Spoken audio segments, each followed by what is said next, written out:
Is there not a way to just like take the video There off of is. Twitch? There's also a way to make a separate video in Fantasy Grounds. Welcome, internet. Hello, to Caragor Studios' Remnant Lunar Archon, 5th edition Dungeons and Dragons campaign based in the world of RWBY. This will be a fun, hopefully fun homebrew game. I'm the Dungeon Master Micah, or Caragor of Caragor Studios. And we can go through the other players and kind of introduce ourselves if we like, and then we'll start the campaign. First, Ray, do you have any introduction you'd like to give or anything you'd like to plug? You may not. I was hoping I wouldn't go first. I was really crossing my fingers. You happen to be on the left of the decal I made, so. I know. The first one on the graphic. I'm Ray. I'm from Alaska, and I am playing a high elf wizard. Nice. Garon just failed an acrobatics check, so I guess we'll just swap over to the other side, and you'll go next, Christopher. Anything you'd like to plug or anything you'd like to mention? Yes, my name is Christopher Wellman, playing Garand Evenstar, a half-elf warlock, and I'm looking forward to trying out an accent once I believe I have it down. Until then, we'll see what we hear. Fair enough. Arashem. Yeah, I'm practicing my French accent, but it's not quite there yet either. You on what y'all want to do for accents. No worries too much. This is a game for fun. We're not professional voice actors, so don't expect us to be professional voice actors. Ethan, would you like to introduce yourself at all? Anything you want to plug? Hey everyone, I'm Ethan. I'm going to be playing Arishem, a Genasi ranger. All right. Thicket. Hi, I'm Thicket. Do I'm you want to plug your TikTok or anything, or is that gonna stay off the record? no. I'm Thicket. I'm playing a Tabaxi druid. Abby Cedar, anything you'd like to plug? Oh, absolutely. You know I gotta plug my TikTok and my Twitter. I'm Abby. I'm from Alabama. This is my first time playing Dungeons and Dragons, so I don't know anything. We're gonna be very patient with Abby. And I'm probably gonna annoy you, but appreciate your patience. Anyhow, you can follow me on Twitter at ABBYTHOMASON7 or on TikTok at AB.BEE7. AB. B7. Like bzz. Like the bumblebee. The B. Right. 7. Right. That's all I got. And Jack. Yeah, I'm Jack, and I'll be playing the lizard folk fighter. Goes by Doug. Also, this is like my first legit D&D campaign. I've played things similar to it, so I'm not familiar with D&D jargon, but some of it does cross over. That's okay. All right.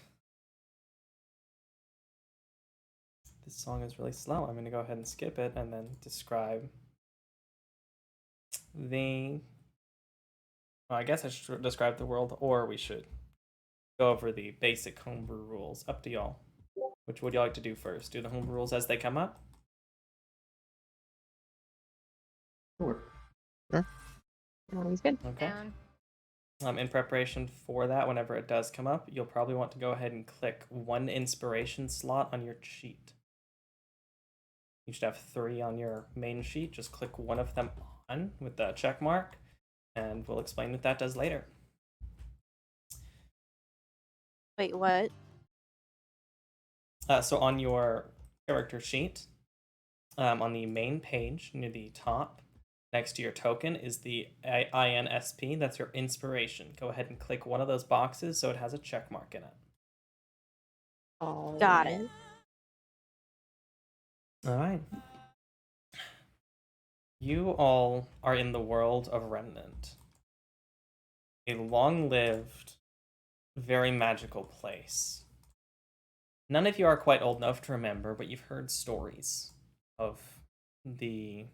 What did I decide to call it? Calamity is the normal one that everyone uses. Let's see what I chose this time. Looks like I did probably choose Calamity.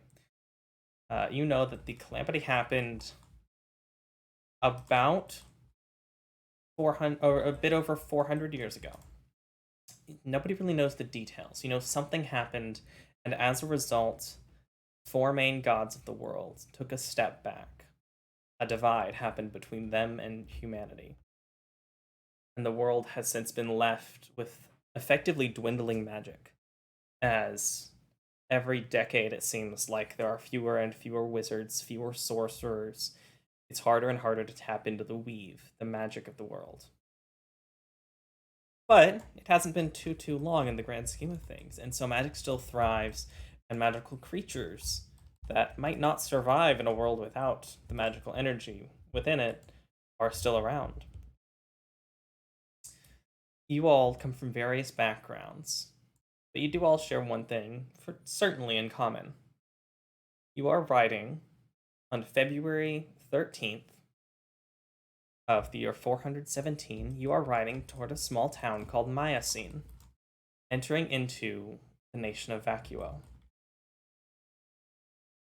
As you all ride up, riding forward, you've all managed to hitch a ride on the same merchant caravan, roughly 5 different parts. Not having interacted with the others there, you just knew there were other travelers aboard. Didn't pay too much attention to them, at least at first. As the as the sand whipping through the winds of Vacuo, an endless, seemingly infinite, distant desert spreads out before you. You see in the distance to the east a series of mountains, what looks like some amount of ocean to the north and south as you're passing through a strait that moves along this continent. I say strait if you can call something that's over 100 miles long. Can't really see the ocean, but you know it's there. You all move toward Myocene. As you approach, you see this relatively small village. You can't even really call it a town. Spreading out before you. You see, standing up above it is a large, not large, but a clock tower. The top of what seems to be a church, a bell tower stretching up into the air, roughly 30 feet high in the small village. You see the village has 6-foot-tall sandstone walls that follow around the side and wooden gates on its 3 main entryways. As you approach, you see something a little bit surprising that you didn't expect. Coming out from the town, dragging...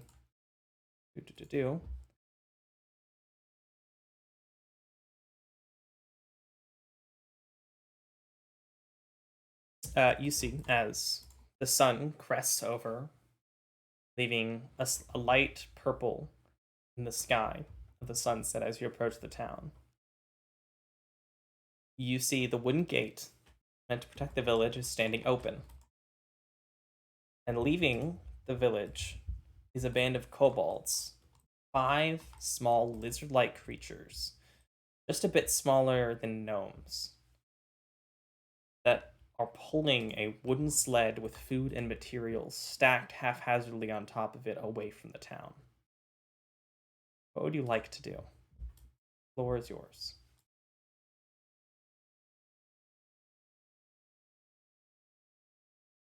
Wait, we're already all together? You are all on a caravan that is owned and is being moved by merchants. You've all met the merchants and have, through some means or another, effectively hitched a ride with them toward Myocene, as you've all received that strange letter.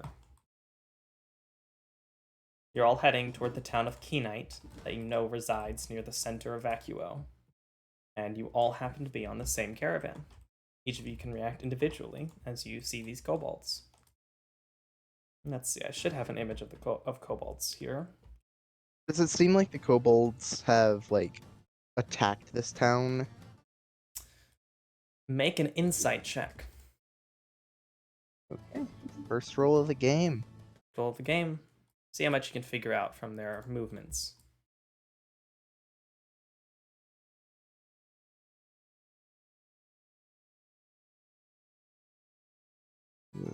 Wait. Okay, there it goes. An 11. An 11? It's hard to tell.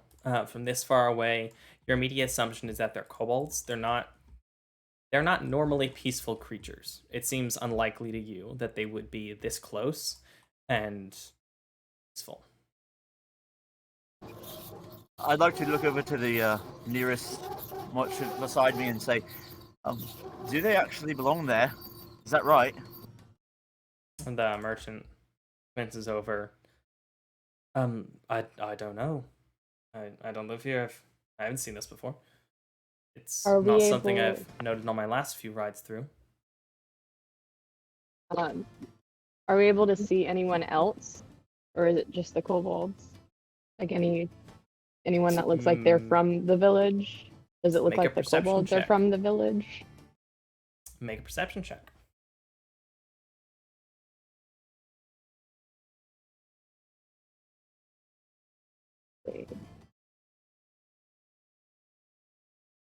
How do I do this? So you go into the skills, and then you will double tap the perception bonus. Or hold and drag it over. It's hard to tell for sure, but you do see what it looks to be almost. You're not totally sure, but you see a few humanoid shapes walking in the village. Do they look panicked do or not. hurt? They do not. Of that town that they just give supplies to kobolds and send them on their merry way. I've never heard that before. Isn't that sweet? I'm gonna approach the kobolds. I'm gonna knock an arrow on my bow and like stay about how far is my range for my bow? Let me just check real quick. Just in case. What do I check for that? It'll be the information on the bow. Your inventory, or I believe on your actions tab. Okay, my range is. Oh, doesn't say. Let's see, your. Oh wait, Oh. 200, 800. Yeah, so 200 feet Okay. normally, and then up to 800 feet with disadvantage. Okay. Yeah, so I'm gonna go about basically just within range to where they can hear me. And I'm gonna call out to them. State your business. Are you saying this in common? Yes, common. You see, there are 4 regular-sized kobolds that are dragging the sled, and then one kobold with these fairly large for it. But it is a small creature. These 2 fairly large wings pulling out from its back. It looks over to you.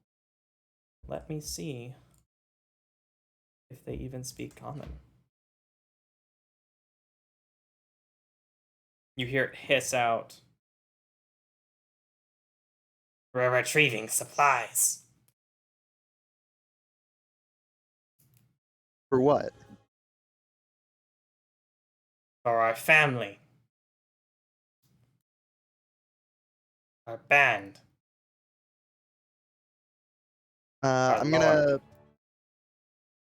gonna put up the bow since it seems like they're, not, being aggressive. Seeing you relax, he's gonna nod to the others, and they begin to pull the sled again. Yeah. Because like as long as the town's okay, I have no problem with them. Yeah.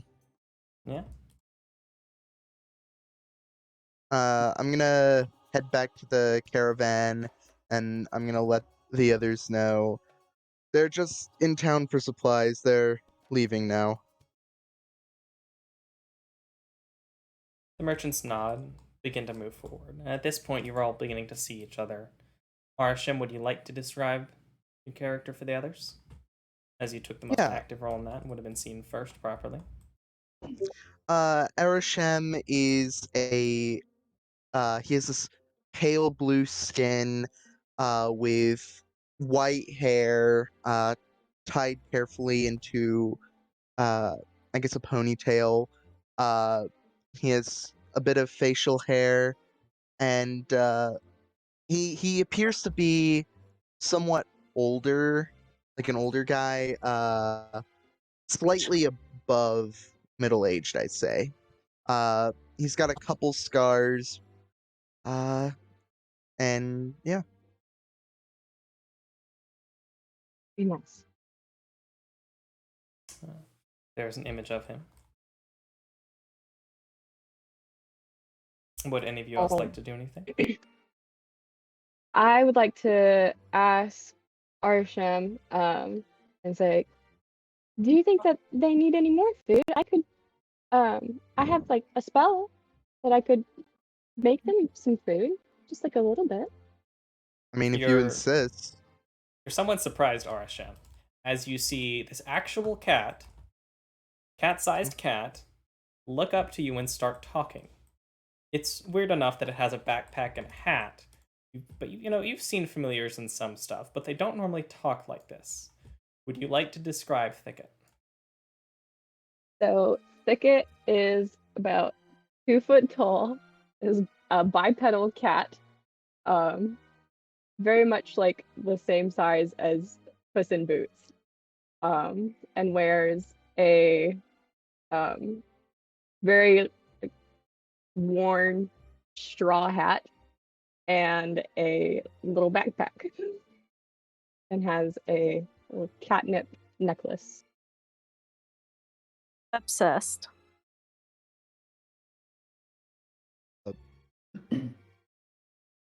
If you insist, I won't stop you. Arishem visibly looks a little confused for a moment, but then kind of, I guess, appears to at least somewhat become comfortable with the situation of just a normal talking cat. All right. I'm gonna wave over the kobolds and say, "Hey, do you guys need more food?" At this point, they're beginning to get out of earshot, beginning their way up a dune.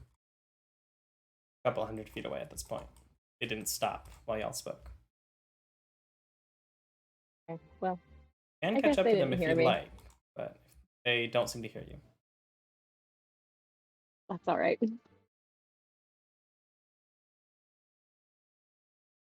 Yes, they just didn't hear me. You begin to make your way into the town. It's a fairly small village. All of the buildings are made of mostly sandstone with bits of wood on the supports and on various windows, with awnings or cloth drapes over the windows. Nothing super sturdy, but enough to work. Add some privacy, but still let the wind through for when it gets hot. You do see a couple of mostly human, but as well as other different race guards walking around town. It seems like a fairly peaceful place, all things considered. Heading toward the center of the village, you see the merchants begin to start pulling to the side. And some of them, seemingly having done this before, there is an open area near the center as you pass through the gates and head toward the center of town. You see at the center of this village, there are 3 pathways to and from 3 outer gates. Outside of the village are a couple of miles at this, almost, but not totally sure how long, but at least a full mile of various farms. Looks to be watermelon or date palms growing outside patches outside of the city walls. But in the center of the town, of the city, of the village, say city, it's village, it's small. There are not a lot of people here. You see 3 buildings surrounding an open center to the community that has a fairly large well in the center. There are some large areas near the outside of the center area that seem to be left open for some reason.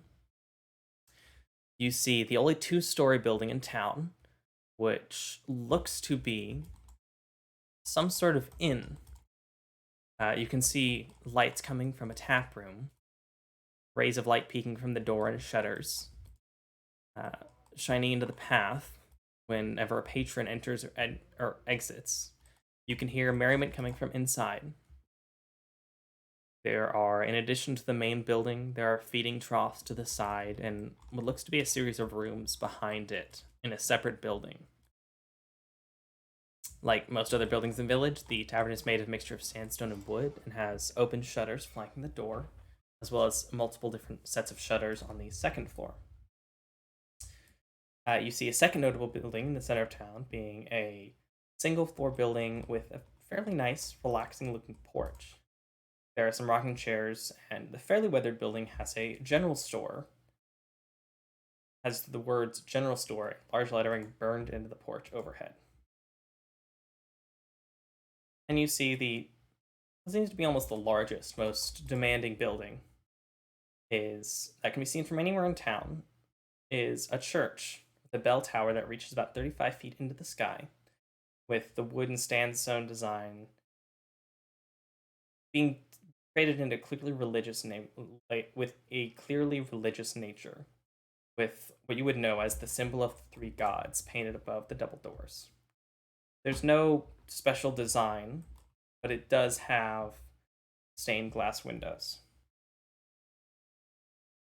As the various merchants begin to enter the center of town, you see most of them begin to pull off toward the open areas and seem to almost be setting up some kind of camp. Do the townspeople look like relatively like unharmed and like not panicked? They don't appear to be panicking. They do look tired. Okay. Like they've been working a lot, especially recently. And you know it's been fairly warm leading into the beginning of the year, so that might be something to it. But What time of day is it? It's sunset. Officially, it is. Don't know why it says 7 a.m. It's about. Oh, it's because I didn't fix that. There we go. It is about 7:30 p.m. Okay. So are we stopping here for the night? The merchant that you've spoken to the most looks over and says that, well, for some of us, this is our destination. For the others, I imagine they'll keep going to Feldspar or maybe Sheer. But I know for my group, at least, this is our destination. We're resupplying some wooden stuff to Myocene, and you might take another way back, but at least a few of us of the caravan are going to head back to Vale after this. Thanks for riding along, by the way. What was your name, Lizard Folk? Would you like to describe your character, Jack? Yeah, so my character is in the world of RWBY, you have honest looking humanoids, so basically mostly human with animal-like features. So he's a little disheveled. Some people could mistake him for looking ill-like. He has what appears to be like normal human skin, pretty tan, but he has sporadic scales all throughout. And then they seem to be more heavily concentrated on his right side of his face. And you notice that on his more lizard looking right side, he also appears to have the eye of a just a regular like black eye, like no iris or anything. It's just solid black. And then his left eye appears to be normal, just brown. But yeah, that is Doug. Was Doug on the van or caravan? He was in the caravan. He was heading back to Myocene after giving a different caravan protection on its way into Vale. Okay. So he just And that looks is at not final art for Doug because he does have a more of a half human, half lizard folk style to him. yeah, so he probably being around 6-7 foot, kind of just like looks over to this 2-foot cat that's just kind of looking around, kind of taps it on the shoulder lightly, and says, excuse me, where did Yes. you say you're from? I live in the forest. And what is your where are you heading? Well, I got this letter, so I was just going to meet with the dude who gave me the letter. Oh, okay. So we're heading in the same direction then. Oh, really? But I'm Thicket. Hi. nice to meet you, Thicket. I'm Doug. Just Doug. Um, but for future warning, I would be wary of people outside of the town. They might yeah, I would just be forewarned. It's best not to approach when you don't know. Oh, okay. All right. I did not know that. Especially for someone your size. No offense, but um, Well, I'm pretty strong. I well, think I can take care of myself. okay, well, that's good to know. But just from other people's perspective, you might seem a little less threatening. Well, I'm not trying to be threatening. I Okay, just want to help people.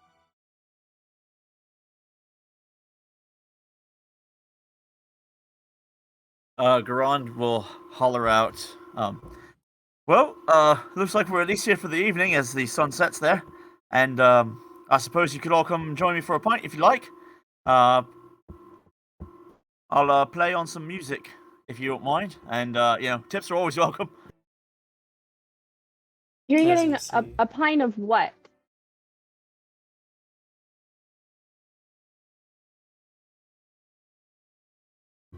That's if you want to do any kind of persuasion for anybody who might be listening. If you let me know if you ever want to throw me dice or whatever, or don't take them. I just try to help keep the ball rolling. So I apologize if I'm stepping over you're good. bounds. Taking a merriment? Yeah, come along then. I've got all sorts Oh of my songs. gosh, yes, I'm so excited. Let's go make merriment. And Thicket asked, a pint of what? Yes, and what is merriment? How do you make that? Sorry, who said that? Who said Hi, that? I'm down here. Hi. What? Oh my! Wow, are you real? And I poke her face a little bit, or try to. I kind of like bat the hand away. Considered rude, but I could be wrong. That sometimes I get those confused. Is that just how you say hi? I've never seen something like you before. You're You've never seen a cat? not one walking on a tiny legs and talking to me. Certainly not. Well, it's nice to meet you. I'm Thicket. The pleasure's most certainly mine. I'm Grand Evenstar, and well, yes, a pint. I mean like a drink. Have you ever had a drink? I don't know if cats can drink. I'm not talking about milk. Yes, I drink water all the time. Right. Well, I suppose a pint of water would work. You can make merriment with a Okay. pint of water. All right. And why don't we? What else do you use to make merriment? Do you cook it? No, but I know you have to usually have other people. Okay. Not if you drink So- responsibly, Arishem says as he walks up. Garand or Christopher, would you like to go ahead and describe your character? I did just show yes. the image, but I don't know if there's anything else you'd like to talk about for it. No, that's fine. So yeah, when he came out, he was he looks like maybe a guy who's been in the wilderness for too long. Believe But it or not, that actually is what most of you look like. Oh, everybody's got okay, yeah. So you see, like everyone has a nature look like- motif. That's awesome. That's awesome. Okay, so yeah, he's got like some of us don't. Well, that's one of true. us There is doesn't. one of you does not have a nature motif. awesome. All right, so there's like blue feathers hanging from his hair. He also actually has like a tail that seems to just like follow behind him, and you're not sure if it's like does he have a hole in his outfit or does it just magically come out or what? But he's got like this 3 or 4 large plume tail, trailing behind him. He starts pulling What kind off of his tail? boot. Does it look like a fox-like tail or something else? Think of like very long feathers, maybe like a peacock or something along those lines. Very cool. He it looks like he has like a bunch of scars all over his face and neck and arms and everything. But even with that, he's either really, really handsome or you just feel like he's gonna be a nice guy. You see, touching off the back of his neck, and appears to go back down behind his shirt, are what appears to be almost slightly glowing in the evening light. These light blue tattoos that those of you who are versed in Arcana, which I don't know that any of you well, actually, Moretta, you would notice, these definitely don't look normal. They're definitely magical in some way, but you'd have to learn more to figure out what kind of magic these tattoos hold. And Cedar, would you like to describe your character? As best I can. That's okay. That's why we have images to help fill in blanks. Yeah. Cedar is of medium height and strong build. Sharp facial features and long dark hair. You can tell that she's pretty rugged. And she's also a satyr. So, you know, she's like half something. Yeah. That's all I got. Yeah, surprising you with her features, in addition to her almost elven type features, but a darker, more of a sun or wood elf complexion, as opposed to the more fair skin of high elves. You see a darker skin with fiery red hair, with 2 fairly large horns poking out of her head, and the bottom half of her body seems to be, well, it does have hints of humanoid. She does have to have almost donkey-like hooves and tail as well.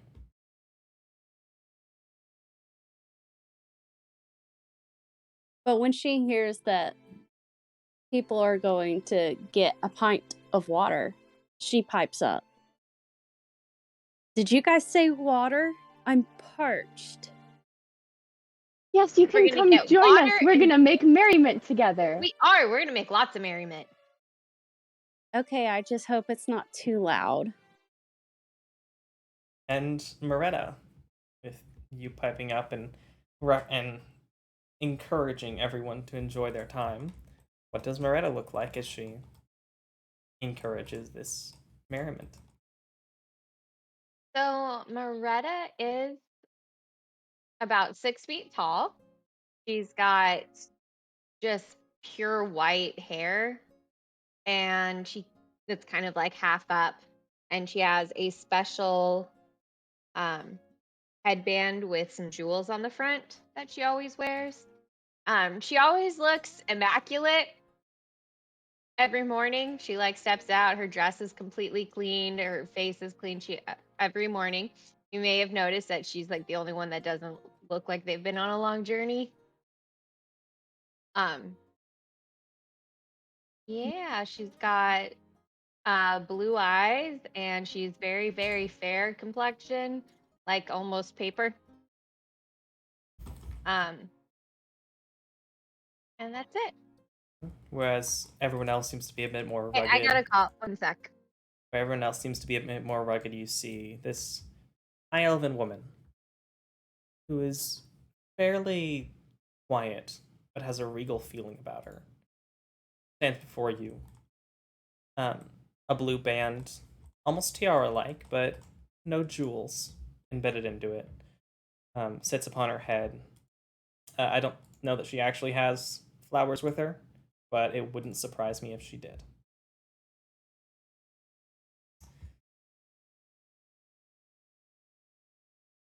Are you all entering the tavern? I am. Yes. All right, you I'm just enter. following Garon. It's fair. You enter into this tavern, this inn, that you see the sign says the Tired Camel Inn, hanging off the front door.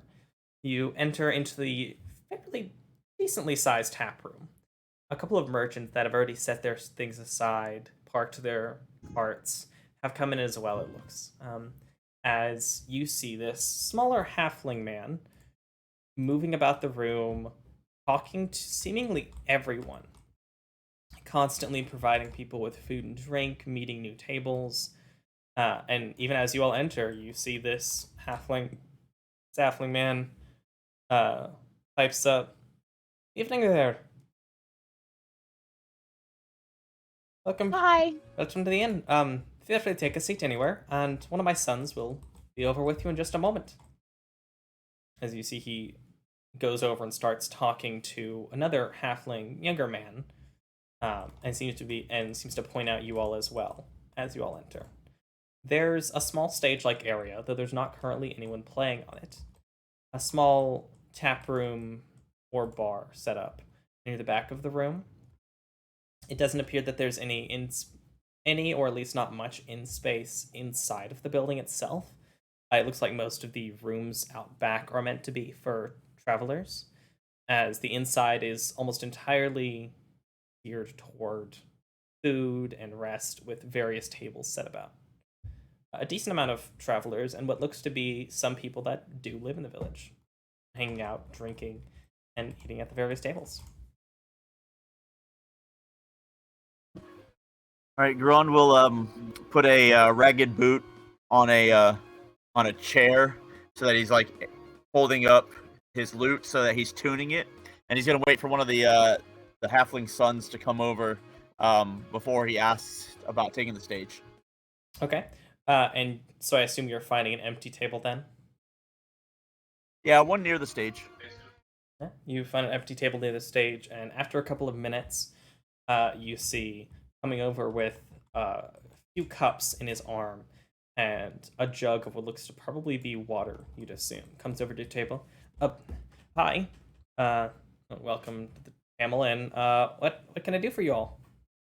Hi, we're here to make a pint of merriment. Oh my gosh, I love that. That sounds amazing. don't I know what love the that way you means. say that. I nudged the elven woman. I say, how do we make this? Well, It is you, first, Moretta. I'm not old. Well, okay, that's a lie. I'm old. Anyways, But you have white hair. okay, sorry. Well, you start off by being really happy. Okay. And then some people drink this weird, gross stuff, and then they get really happy, but they're actually kind of scary when they're like that. So, Ooh. What is this weird, gross stuff? it's called ale. Ah, It's not the best tasting, in my opinion. I've yet to find something. I don't know why, but people really seem to like it, and it really seems to make them quite merry, but in like a scary way. And I don't like being around them. Thicket, I promise you, it's really not that great. I would usually stick to water. Okay. But we But have to be we really, can really still happy make and merriment drink without. water. We can make merriment without it. Yes, we just need to drink, I think. So water should be fine. So we have to Okay. be really, really happy, and we need water. Okay. I'll take a mead.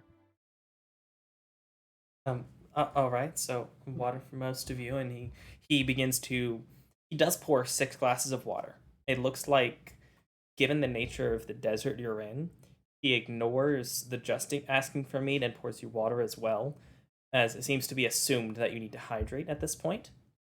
Mm-hmm. So he, in addition to that, he looks up for. Is there anything else, or just the?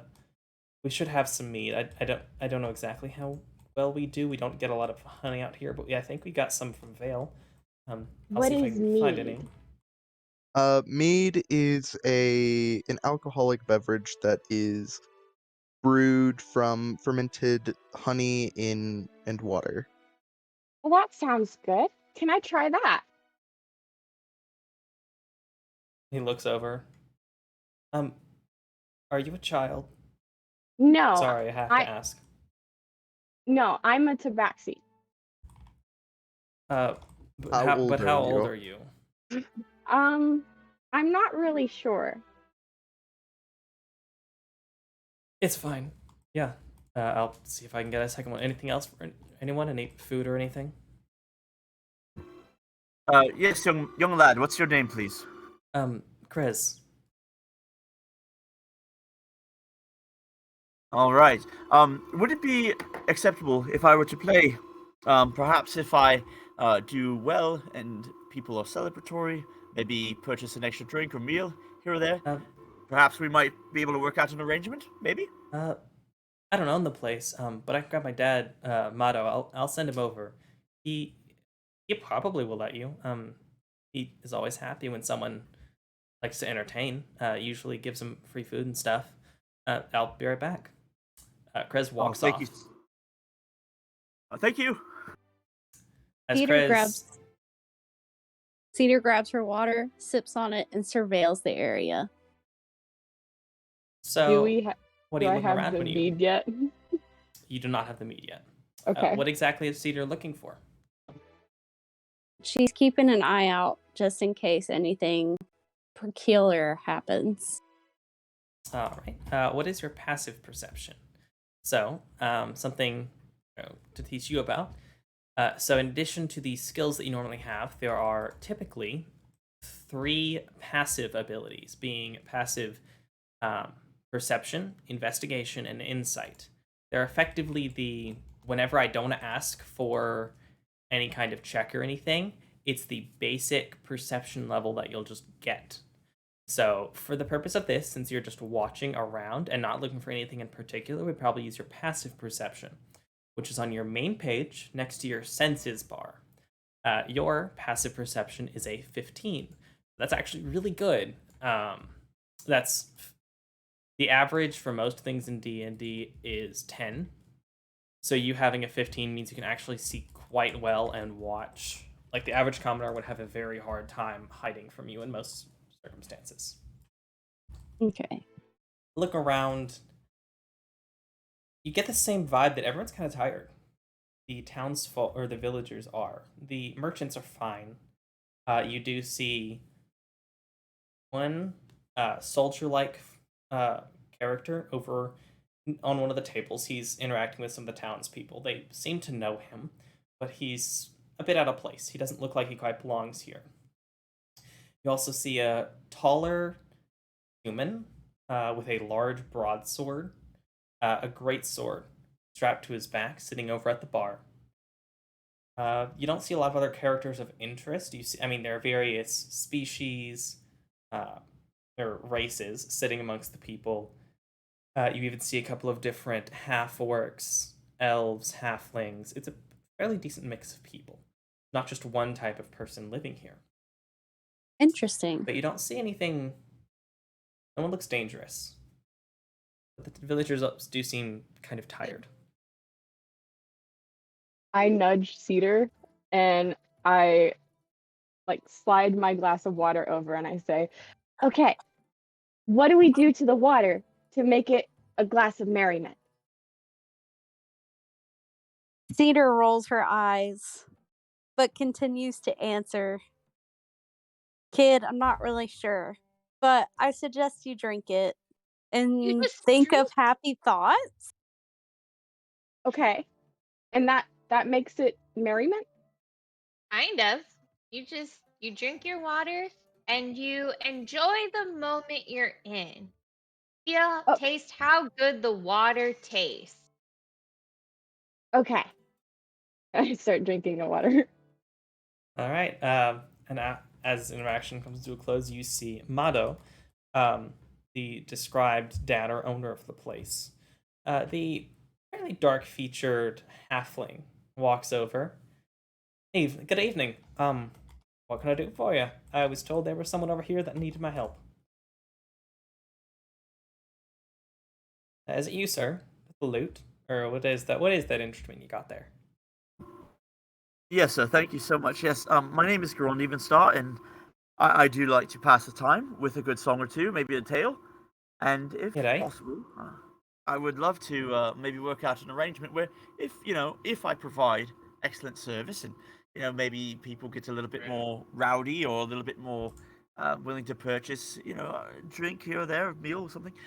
Maybe we work out some sort of arrangement. Maybe staying the evening, things of that nature. Is that a possibility? Yeah, all right, grand. Yeah, you wouldn't be the first one we've had. Sure. If you can play, and I'll be happy to supply you with food and drink payment. If we're not too full up by the end of the night, I could probably spare one of my rooms, or at least a bunk in the common room. You're far too kind. I would like to take care of myself and my new friend, who I inadvertently may have offended by accidental surprise. You see this lovely little one over here named Thicket?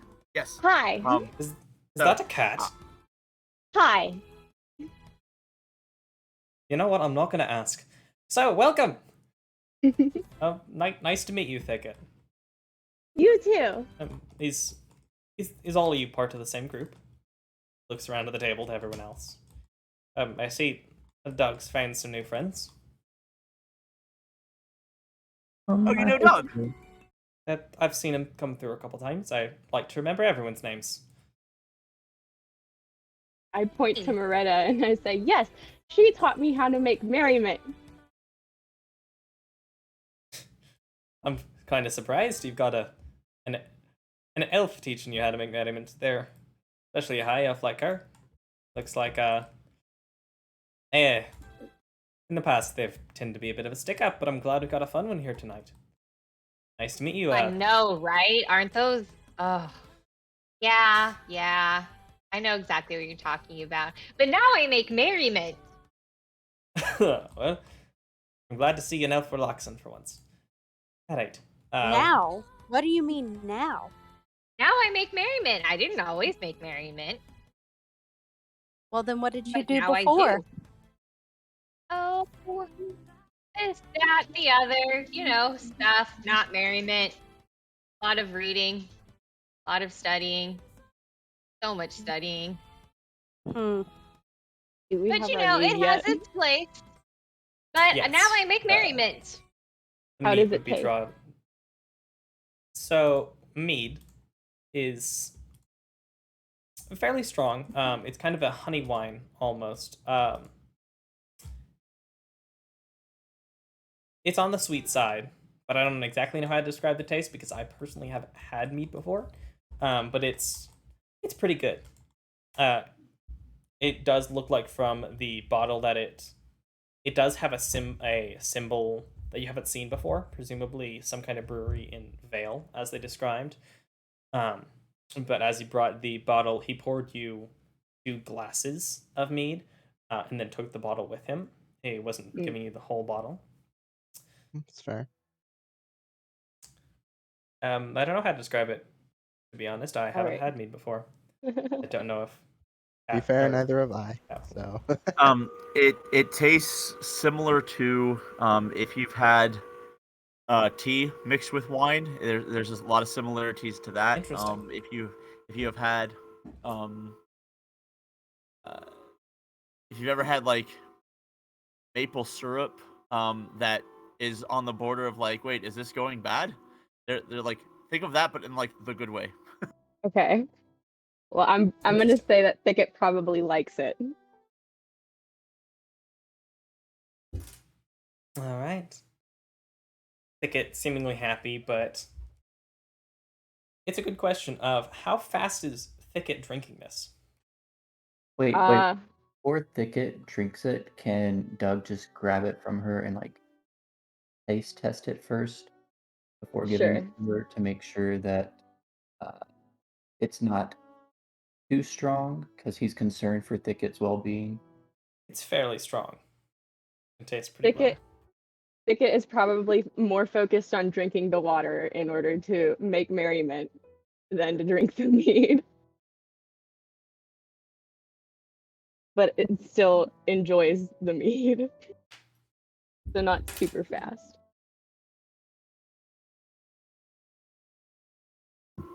Mead you want to sip anyway. It's just that good. Are you returning her drink to her, Doug? Thicket's a boy, by the way. I'm sorry, you're returning his drink to him. Keep forgetting. My bad. So he takes a sip and he cautions Thicket, you might just want to take a sip or two and call it a day. I'm concerned that it's a little too strong for someone of your stature. I didn't know that drinks had strength. It's not like a physical strength. It's more of a, I want to make sure you're okay strength. Okay. All right. Well, I will continue to drink this merriment. And points to the water.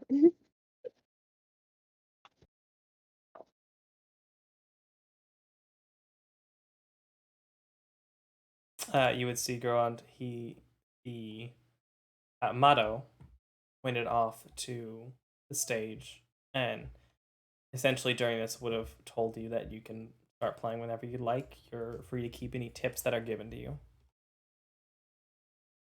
All right. Well, then yeah, he will head up and he will begin with. This sounds perfectly light. There we go. This song right here. Go ahead and make a performance check. See how the crowd enjoys your playing. And what kind of style of performance are you going for? More of a relaxed background or trying to be the star of a show?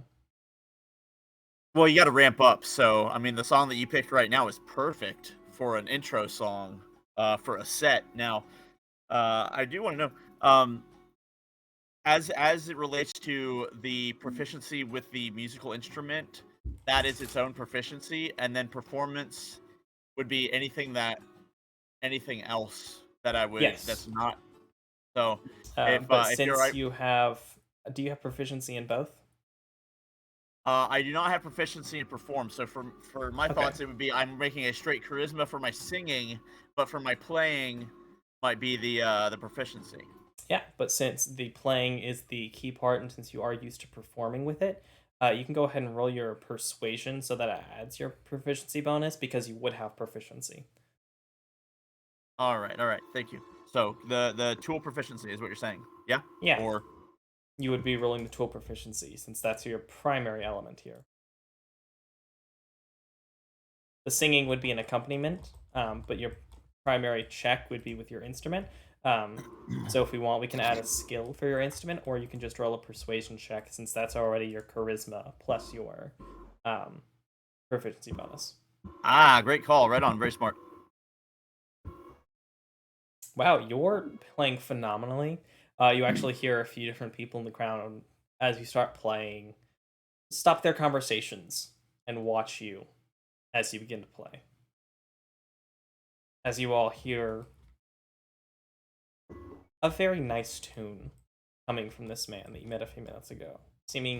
Despite his seemingly gruff appearance, has a very almost relaxing voice and seems to be quite good at playing his lute. Nice. Give him a tip. What tip are you? How much let's of a tip see. are you going to give him? Let's see what I have right now. I have 10 gold. Can I give him 50 silver? That would be 5 gold. You fine with that? Oh wait, 10 silver, sorry. There we go. That's effectively 1 gold. So yeah, you can go ahead and give him 1 gold. Yeah, sorry. Yeah. And you would see Garand that, or Garand. How did you pronounce it? Garand Evenstar. Garand. You would see the air genasi you met just a few minutes ago flick a coin over as it lands at the front of the what's it called? The front of the performing. I don't remember why I can't remember the word. I don't know why they can't remember the word. The performing area now that you're in. Stage. Stage. That's the word. See, this is why y'all are here. So when I forget things, you can help me. And what would the rest of you like to do while he plays? Well, I'll definitely smile. I'll smile and then I'll nod to him and I'll say, "It looks like he got the next request if he wants one." And I'm laughing, interrupting the song. I just kind of wave my hand like, nah, it's good. And while he's playing and they're doing their exchange, I kind of look over at Cedar,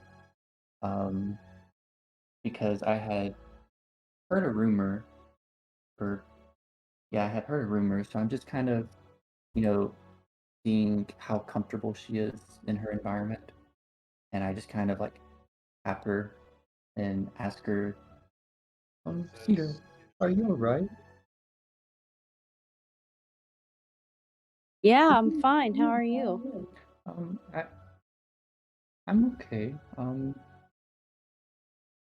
Is it true that or are you comfortable in this setting? Is it too loud or noisy or busy? I mean, it's loud, but I am pretty impressed by how he plays. He's really not that bad. Oh, well, yeah, he's great. I was more concerned about you. You kind of, I don't know. I've just heard that satyrs don't really take too well to crowds. Well, this satyr kind of doesn't, but I want to be here with you guys. But don't let that get to your head. I would like to use shape water to make a little miniature satyr, like of cedar, and just like have it floating right in front of her. You see this cat move its hands, and the leaf on its necklace glow just barely in the light as the water from his cup lifts up and forms into effectively a copy of Cedar. Look, I made this for you. What is that? It's you. I made it out of merriment. I don't understand how you can make something out of merriment. But I have to That's what say, this is, right? Sure. Thank you, I guess. You're welcome. Does it remain floating? I guess. No, Cedar grabs it. How does that work if it's still warm?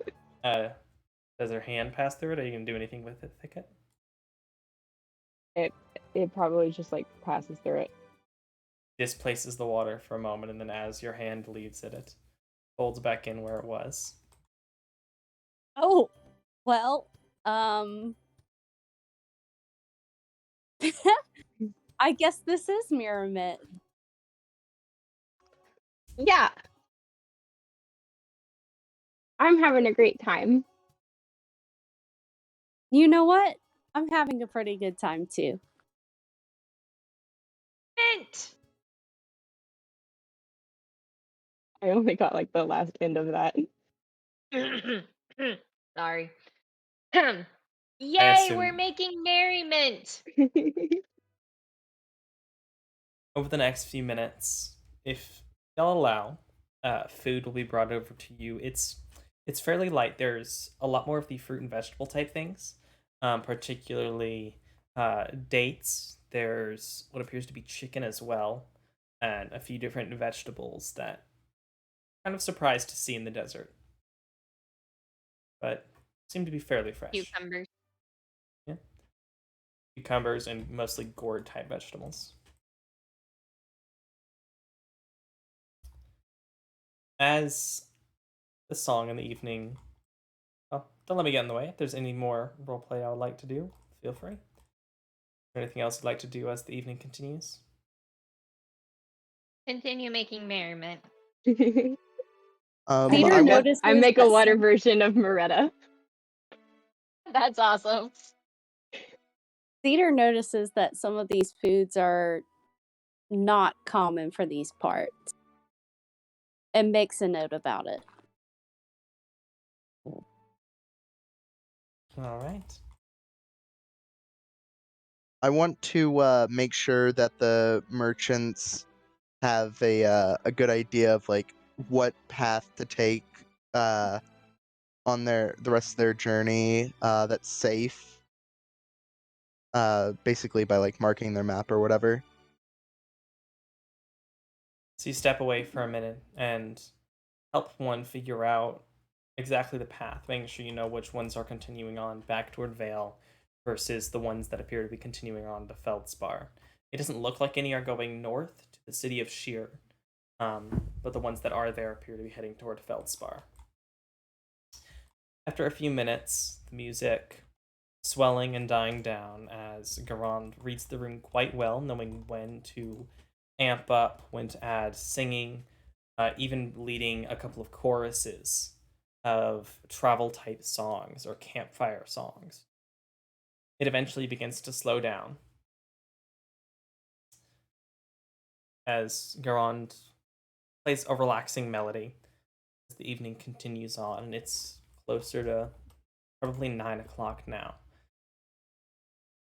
You all see he looks fairly young, all things considered. A man, he's fairly tall, but has a relaxed face. He's got a mixture of green and beige clothing, bits of plates and various armor across his body. Cedar noticed him first, and keeping an eye out, you saw the tall, fairly short-haired man that was at the bar, the large greatsword on his back, eventually step up and make his way over to your table.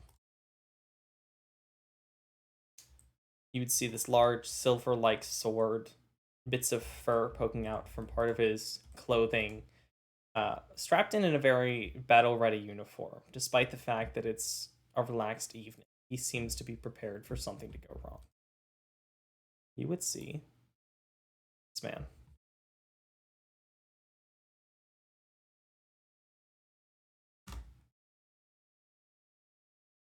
Does it look like something's about to go wrong? Looking around, roll an insight check.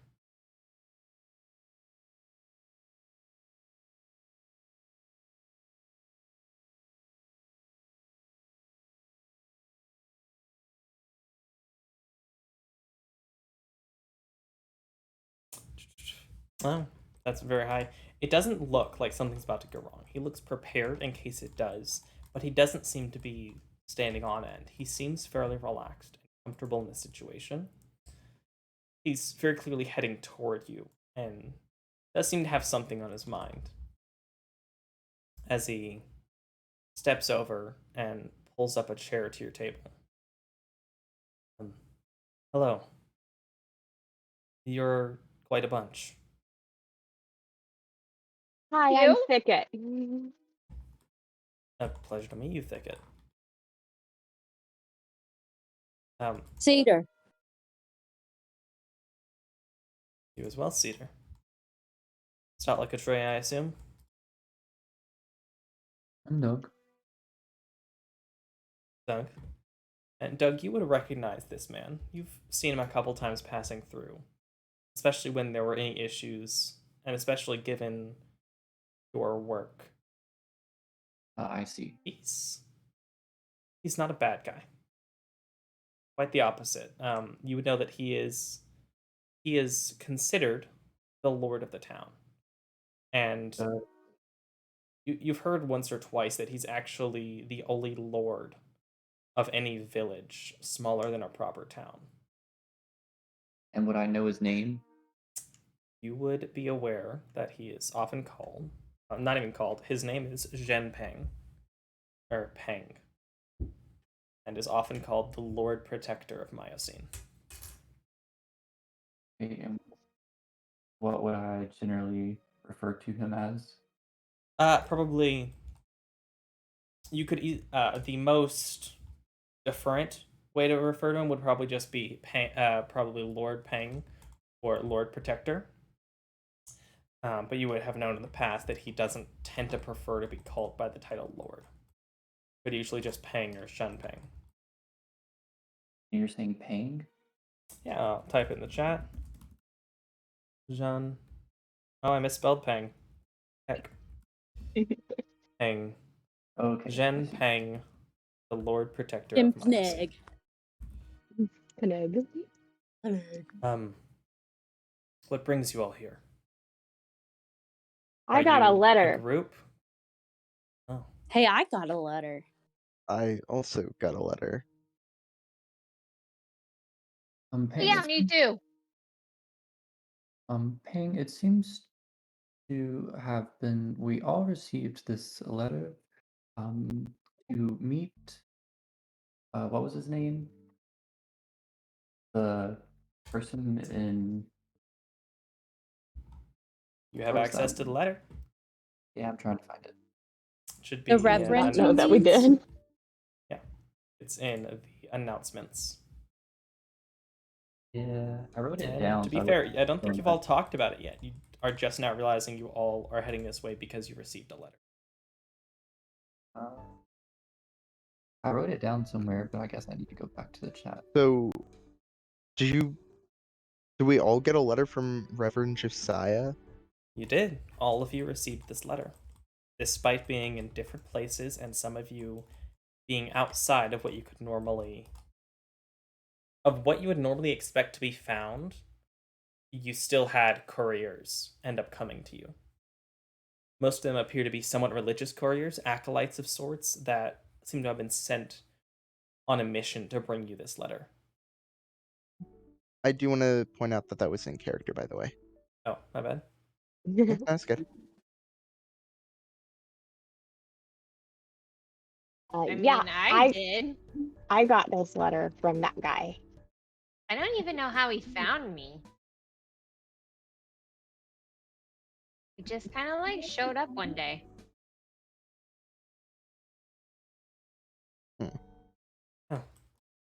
Oh. Where are you all heading then? Are you planning to stay in town for a bit, or head onward? I mean, we were asked to come here, so You were asked to go to Key Night. oh, Key Night, sorry. Yep, a I different was gonna city. say. I mean, we're Yeah, gonna stay sorry. here tonight. Yeah. Are you on Yeah, we're gonna. a deadline for this meeting of yours? Yes, we are. We're supposed to be there by March 25th.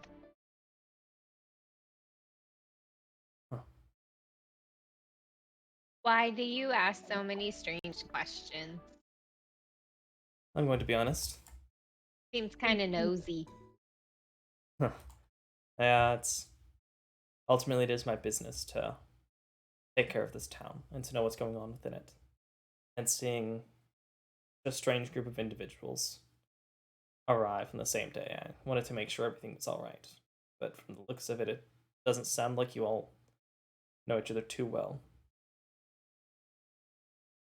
But are you all adventurers?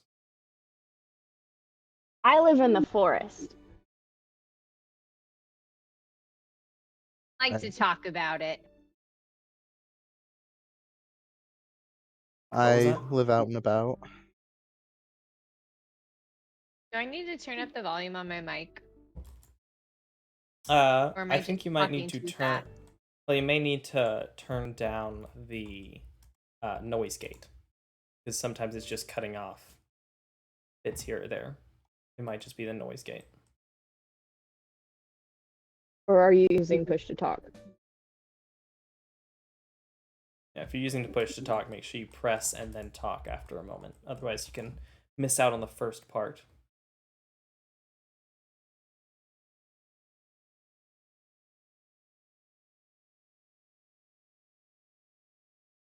What do you do in the forest?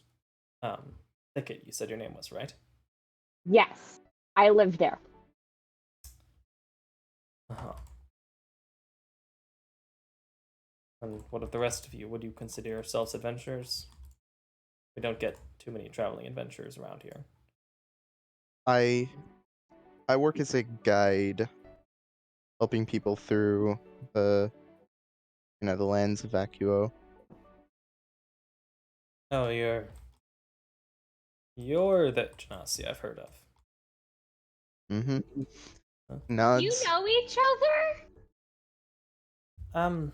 You hear things. Whispers. Not all of them good. Are you guys best friends? I've never met him before, so Never in Oh. person.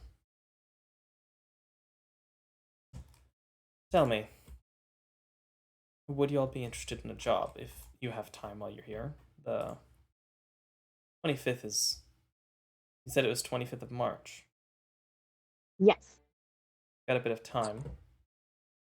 Would you be alright doing some work for me? I mean, got time to I don't kill. know about everyone else. I'd like to help. I'd like to help, but I also have to help the reverend, whatever it is he wants. Well, it sounds like you have time for this reverend in Keenite. And it's quite a trip to get there. I don't know how long you can hitch a ride on carriages. This town has, in addition to our grim problems, there has been a group of kobolds nearby who have been causing us just issues. Unfortunately, I knew it! I thought you guys were just really charitable. I would like to think so. But unfortunately, that's not the case with these particular folk. A few weeks ago, a bit over a month, I suppose, these kobolds that we managed to ignore, for the most part, hadn't caused us issue before, showed up one day with a dragonborn leading them. Hmm. And it seemed that he was using them as his own personal soldiers. And to threaten the town, we didn't give them supplies and what they wanted. I've only got so many guards, and I don't want to put their lives in danger. And I can't go myself because of threat of Grim. So I'd hoped, and I've been hoping for a group of adventurers to arrive. And I'd be happy to pay you in gold if you'd like, or in supplies to get you to wherever you need to go, at least to the next town. If you could deal with these kobolds, you don't necessarily have to kill them. I don't.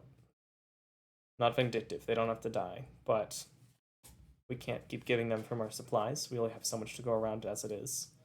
In addition to anything we manage to sell to any travelers or merchants. Would you be interested? I mean, I've got time to kill. So I think you mean you have kobolds to kill. Are we gonna kill them? No, I'm just joking. Okay. I mean, maybe, but who's to say? Depends on if it's self-defense or not. I think we would really all have to work together to do this, so I'm only in if the rest of you guys are in. And about this point, Garant would come back to the table, having finished up his set. Which, during the course of it, you would have received 17 copper pieces and 12 silver pieces in tips. And the gold piece for me. And the gold piece from Arsham. Excellent, excellent. Well, I'm not sure if I can be of great help. But I'd be more than willing to at least accompany you. Perhaps I'll come up with a great tale along the way, and maybe find out a little bit more about this beautiful land of ours. If you'd have me, of course. Could always use the extra hands. Sounds like a deal then. I appreciate this. I don't know what to call you all. But whenever you return, assuming you can, of course, bring some kind of proof that you've... I believe his name started with a B. Brask. Brask, maybe? It's been a bit since I've spoken to the Dragonborn when they first arrived. He hasn't come himself since then. If you can bring something to prove that you've dealt with the problem, I would be happy to set you up however you need. Continue on. He stands up, and if no one stops him, he exits the inn.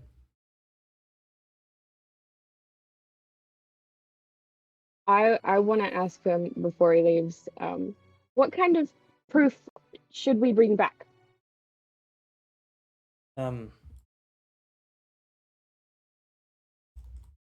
His weapons, anything is taken from us, I suppose. Part of him if you decide to go the killing route. Okay. That sounds good. Some sort of proof. None of you seem dishonest. But still, I'd like some kind of confirmation. And I can give the townsfolk. Let them know they're safe. Well, at least safe from this. Before you depart, is there any direction in which we should head? Any No. information that you might provide to direct us in the right path, or Right, even just sorry. like a north, I'm even sorry. I don't know. You're correct. I'm sorry. I should have told you already. Yeah, the cave. It's north, about northeast of here, dead northeast, about 5.5, 6 miles down. There is a cave nestled into part of the dunes. I've managed to send a couple guards to scout, and they've returned with, apparently there tends to be some kobolds guarding the entrance, but we don't know what the inside looks like.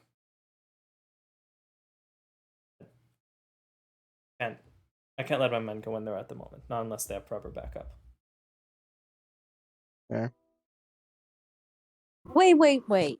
You can't let your men go there without backup, and you expect us to survive? Yes. I know, I kind of caught that too. I don't want my men to die, but he's more than willing to let us do it. To be Your fair, adventures, he I has a expect town to you. protect.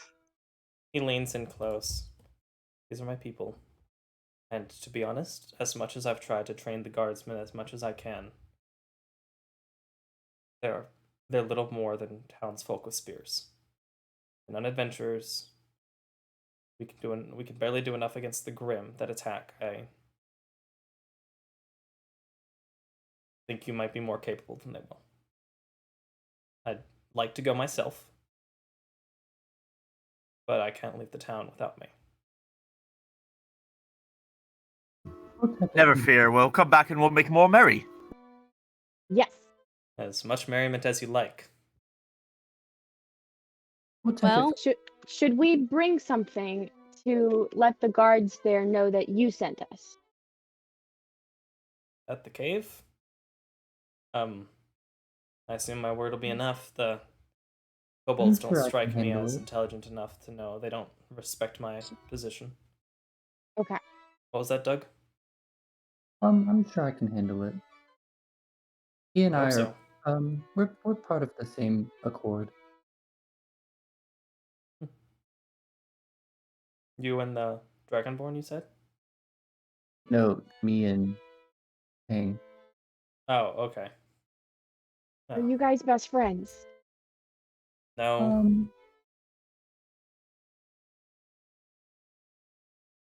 I would say that was a quick answer. It's the second time he's asked. Besides, like you said, we just met. You will head out. I'd like to go over to the proprietor, the father halfling, and see if he's willing to then cover the stay of me and the young thicket. Sure thing. I can provide you with one of the private rooms. They have 2 beds. But I can't provide any more than that, at least for the moment. We do have lots of people here tonight. There are a couple beds available if you'd like to pay, but for the free part, I can only provide 1 room. You're also welcome to a meal for you all. Is there a occupancy limit per room? Let's see. We've currently got we have 2 rooms left. Or I suppose 1, giving you that one. And 5 beds left in our common room. Well, I will. If you're alright with it, I'd love to maybe see if other than Thicket would like to join us. So, Yeah. Orchard? Whatever you choose to do. I'll be at the bar if you need any help, and he will hand you a small iron key. The 4th room on the back. How much would the other room cost? The other room for 1 night should be 5 silver. Okay. How much for a common room? For a common bed, it should be 2 silver. Sign me up I'm gonna for hand him that. 2 silver. What was that, Elven man? Did you just call me a man? Ma'am? Oh, gotcha. We're folksy around here. Here's 2 silver. I'll just take a common room. Thank you. That's right up my alley because I am common. You sound to be... I'm gonna have him roll an insight check.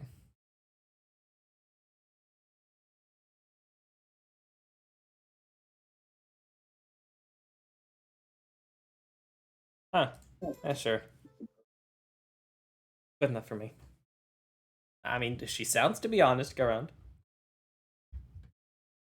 Alright. He will point you out where the common room is. He mentions that he typically locks the door, but it can be unlocked from the inside. It's a fairly large room with 8 beds set out with lockers, wooden lockers at the base of them. I could pay for the other room and we could have 2 rooms so that you guys don't have to use the common room. Oh, I don't mind. Neither do I. I've slept in worse places. Cedar, Doug, what would y'all like to do?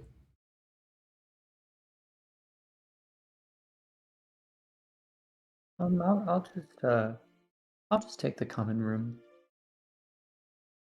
How much Alright. was it for the common room again? 2 2 silver. silver. 2? Yes. Yep. So each gold can be broken down into 10 silver. So you would effectively take 1 of the gold, drop your gold down to 9, and then give yourself 8 silver. Or I think you have 9 gold, but whatever amount you would drop it down by 1 and give yourself 8 silver, because each gold breaks down to 10 silver. Each silver breaks down into 10 copper. And 10 gold can be made into 1 platinum, but y'all haven't gotten any platinum. How am I This is supposed to know? addressed to Cedar and Doug. I want to ask, do you guys want the other room? I could pay for it if you guys want it. You know, it's so nice all of you willing to pay. I was just saying, if you want, we can all share in the room that they've offered to me. Not. Well, there was only like 2 beds, though, right? Correct. I mean, I'm used to sleeping on the floor, so either way, I'm just saying, if we all wanted to cram, save some money, it was a free room, it's up to you. I really just wanted to take care of Thicket because, you know, that's a cat, so... I don't take up much room on a bed. But you might get squished. I'm pretty tough. I actually have a bedroll on me, so I don't need a bed. You can join us in our room, and if you want to set up your bedroll in there. Well, thank you. I think I will. All right. Right, so that's that 2 for the floor, and then we've got Thicket on 1 bed. Is there anyone else that wants the other bed? I'm good with the floor. I mean, if no one's taking it, I guess I'll take it.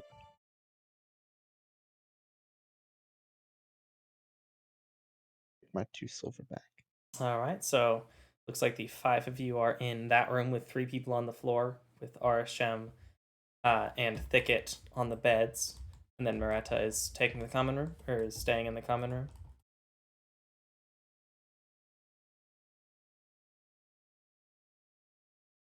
Is that right? I believe it's Moretta and Sorry, Doug I was on mute. that are in the common Yes. room. Yes, I'm in the common. Maretta and who are in the common room? And Doug, I believe. Are you staying in the common room, Doug, or are you on the floor in the Yeah. bedroom? Yeah. Okay, so you can subtract the 2 silver from yours. And is that going to be it for the night? Are you all going to be resting? Yeah. I'm You good. Alright. working on prepping? Hmm.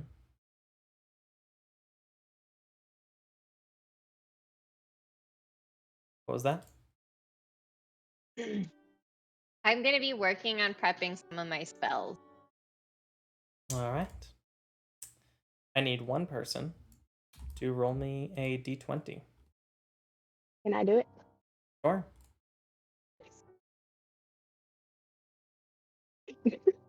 Oof.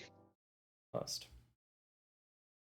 The night passes by quite easily. The beds are fine. They're not supremely comfortable, but they're better than the floor. And those of you that are on the floor feels like a floor.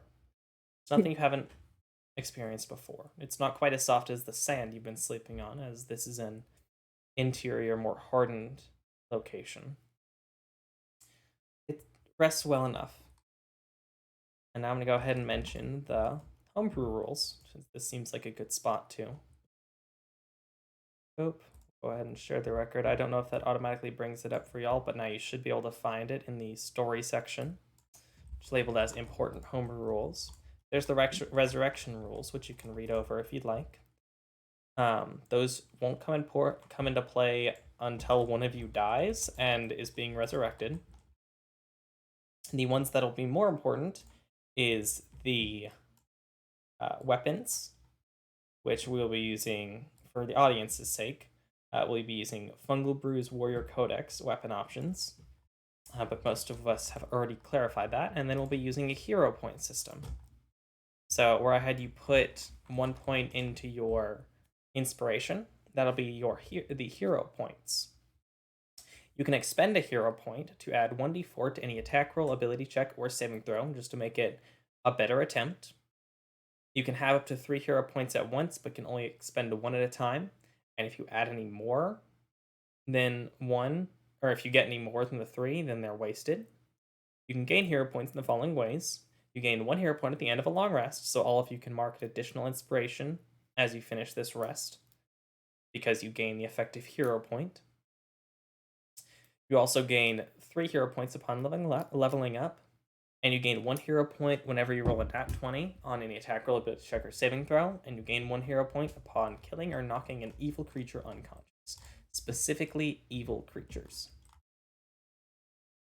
Wait, so obviously- all of us should have 2 inspiration points now? Yep, you all should have 2 inspiration points, which can be used to add a d4 to any attack roll, ability check, or saving throw you make. A point.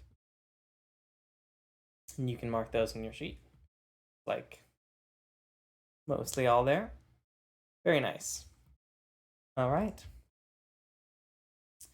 You all wake up.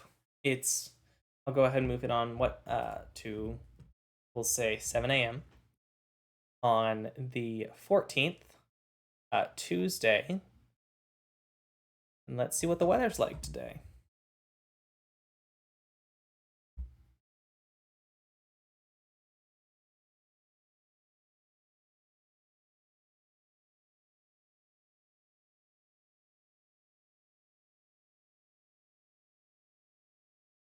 Oh wow, that's unlikely. As you all get up, Erisham, you'd be the first to notice a shift in the feeling of the air. It's a fairly rare occurrence in this desert. You're not used to it, but as you go outside, you see fairly rapidly moving over the landscape dark clouds. And what would you all like to do? Hmm. I'm assuming a thunderstorm. Not a thunderstorm, but it looks like it's going to be raining, at least somewhat. Okay. I mean, the rain will help out in the desert if we get thirsty. True. And it'll help keep us cool.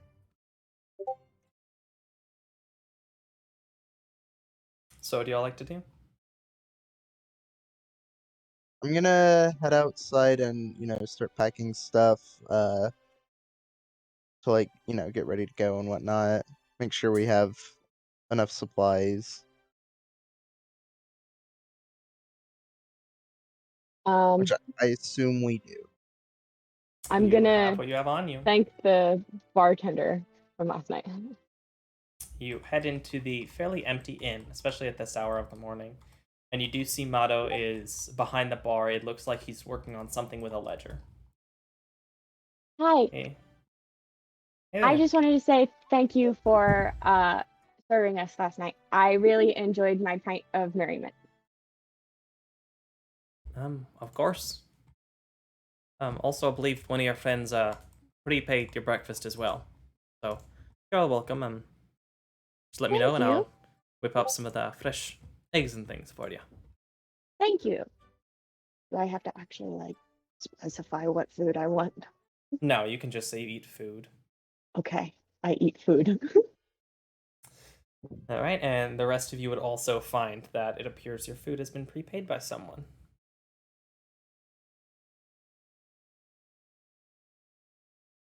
I eat.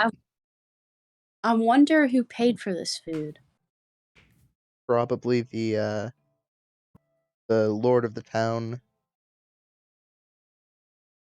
That's what I'm assuming, at least. Kind if he did.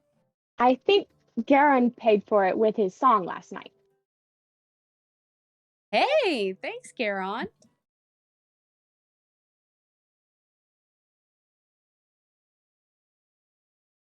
Peter eats as much food as she can possibly find.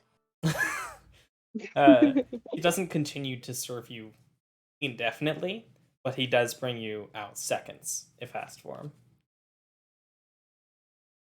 Cedar asked for seconds. Yeah, he brings you out an additional plate of the food. Most of the food would be... Actually, the meats would mostly be similar things to boar or small game. So there's different amounts of rabbit, some chicken, mostly dried meats for the breakfast type stuff. It's not a fully cooked meal, though there is what appears to be some kind of bacon. You're not sure from what animal. You assume, obviously, some type of pig adjacent or pig type animal. Wine. Yeah, swine, that's the word. Thanks for the words, man. Some amount of swine.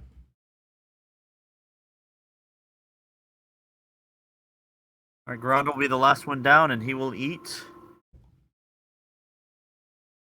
I really liked your song last night, Garand.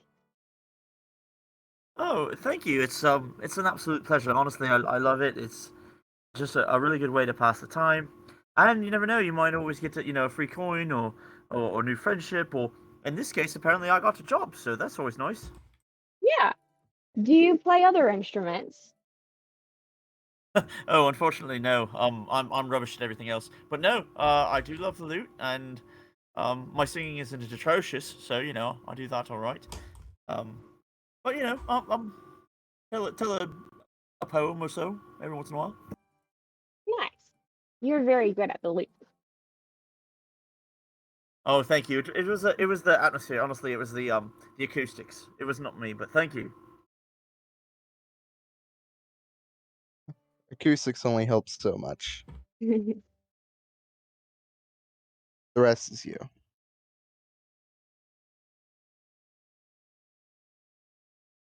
Well, keep me alive then once we get into this little adventure, and then we'll call it even, and I'll keep making you songs. Yes, I have Sounds healing good. word. I will make sure you don't die. I've got a bow. I'll kill things before they get to you. This is absolutely lovely, delightful. Thank you all. I can do this, and I'm just gonna cast Prestidigitation Airsham like super. You were cutting out a second. What are you going to do to Aeroshem with prestidigitation? I'm just gonna make them look super Clean. Yeah. Nice. An instant as she waves her hand, any dirt and grime on you is instantly removed. I feel like Arishem probably didn't even notice. Everyone else, you can see his hair noticeably became whiter, less sandy. It went from a slightly yellowish due to the amounts of sand to a pure white.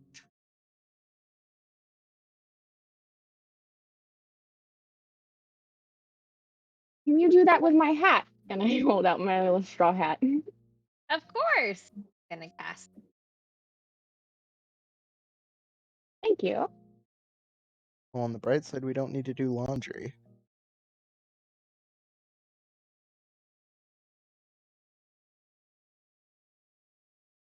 What do you like to do? As you easily finish I'm your breakfast, I'm The- ready to head out. floor is yours. I'm ready. I'm kind of scared, but I'm ready. All right. As you make your way toward the edge of town, it does begin to lightly rain. You have a feeling it'll pick up a bit, but for the moment, it's just light. I'd like to go ahead and figure out what a marching order is as you move through the dunes.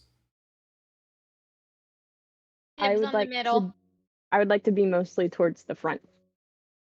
I would like to be kind of in the middle. I'll be I'm in a the bit squishy. Was that Doug? I'll be in the front. I'll be Uh, closer to the front as well. Okay. And Garand? I'm going to be about maybe 10, 15 feet to like the back right. Like kind of watching them from a distance and like kind of covering the rear sort of thing. You'd like to be out of the way. Good to know. All right. I've updated I that on want the to party be. sheet. I specifically want to be in the middle because I want to stay back because I'm a ranged person, but I also want to stay closer to the front because I'm also going to be helping guide us through the area. That's what I'm good at. Yeah, this is like a great time for a ranger because you actually can use your wilderness Yeah. stuff. Yeah. Mm-hmm. You begin to I make have your way good through the wood. eyes. All right. So, Arishem is leading then. Sounds good. Arishem is leading, is that right? Yes. Yep. All right, let's see. You have expertise whenever it's involved with things nearby. All right, go ahead and roll a survival check to see how fast you all make the time, especially with the rain getting in the way. Let's see. You said survival? Yes, you can either click the proficient to double the proficiency, or you can just put a +2 from the bottom left. Go ahead and account for it. I added the expertise. That's a 22. Wow. So with Arsham leading, you quite easily. He seems to know the sands pretty well. So even as the rain begins to fall, and you are getting a bit wet, and it's getting a bit almost sludgy to walk through, the sand becoming muddy underneath your feet. It takes a few minutes, but with Arsham leading you, you almost seem to swerve through the dunes, almost like he already knows where the place is. And you quite easily, over the course of just about an hour and a half, I'll say, can find your way despite the rain. And as you crest over one of the dunes, you see down near the side of one of them, about halfway up the hill, is this small opening into a rock face, where sitting in the rain are 4 kobolds just sitting outside of this large stone, almost doorway. Okay. I don't say, Arsham, that was majestic. Absolutely brilliant. I mean, I know my way around this desert pretty well. So, to me, it's just the average day. I would like to ask everyone, are we planning on like sneaking up to them? Because I think that we could just have a conversation and let them know like you shouldn't be taking these people's stuff. And maybe it'll be okay. I mean, I guess we could try that first. Yeah. I would like to try that. I'll first. hang back and watch from afar, have my arrow ready just in case anything happens. All right, who is going up to the doorway? I am. I want to ready in action to fire my arrow if the kobolds attack. So Moretta is going up. Is anyone else joining her? I will go with her. So the rest of you are staying back then? I'll join. Okay, Doug's going up. Yeah, I'll I'll join. go with them as well. Okay, so Doug and Cedar, both of you want to go up as well? Yeah. And what is Garan doing? Well, now that there's at least 4 going up, so it's at least a one-on-one fight. Gron will stay with Arsham, make sure that he's not by himself, and we'll see how it goes. About how far back are you two waiting? I'm gonna say somewhere between 100 and 200 feet back, because Pretty that's big range. my range. And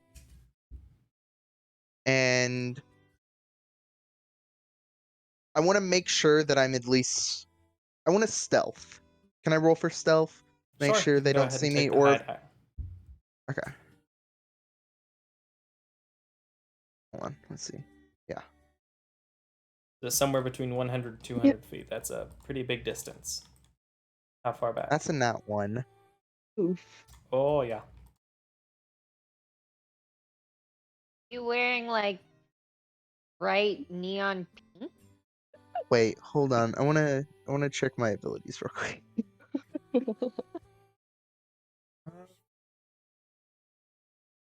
And you said these 4 kobolds were like just outside of a door? Yep, Doorway? they're just sitting outside of this cave entrance. Is there Dang. any like hills or like boulders around out of sight close by to the entrance? Looking around, there's not a lot of large stone. This is a cliffside, it seems, almost into the dunes themselves. But there's not a lot of boulders. It appears that any larger stone formations that aren't part of the main stone have been worn away or covered by sand in time. Okay. Question, Micah. Mm-hmm. Can I perhaps have advantage on this roll? Why? Because I'm over 200 feet, or I'm around 200 feet away. No. Okay, that's fine. Worth a shot. Was worth a Worth shot. the effort. So the four of you. Also, how far away between 100, 200 feet? Because that's a very large distance. I'm gonna say about 175. Okay. All right, and the four of you moving up to the doorway. As you approach, you see the four kobolds stand up and take battle-ready stances, but don't immediately move toward you. Greetings. How are What you? do you want? What do you want? Why are you Hey. here? Hey now, calm down. It's okay. I just came here to find out why you were letting Brass the Dragonborn exploit you. Who's Brass? Thought that was the dragon. There's Bosk. Boss. Eh, That's close. Why are you letting Bosk exploit you like that? I don't understand. You're taking things from other people that need them. And all because some Dragonborn told you? That's not very good. They give us the things so we don't attack them. Yeah, see, that's not very good, though. Why Eh. do you want to live like that? But they need those things too, just like you need them. Roll persuasion. Me? Cedar, I believe, is making. Moretta, I'm sorry. Is making most of the attempt, so probably Moretta then. Can I help? I will say this will aid her, so she can roll with advantage. I don't think I need She to. doesn't need it. Yeah, probably not. I mean, you can roll again just in case you get that 20, but. I'm okay. Alright. Oh, I can roll again. You know what? I might as well. I was about to say, you might as Because well. I mean, can, because I can't. Well, Okay, thank well, goodness. you didn't need it. Hey, you used up a 1. Now that one's not going to be rolled later. Exactly. You move up and it looks to the side. Because that's the way it's always been. Well, that's not a very good reason to do things at all. I mean, you like living the way that you're living? Don't you want to live? Don't you have dreams about what you want your life to be like? Don't you He want to looks make up. merriment? I want to be a dragon. That's actually a pretty cool dream. I would love to have that. Yeah.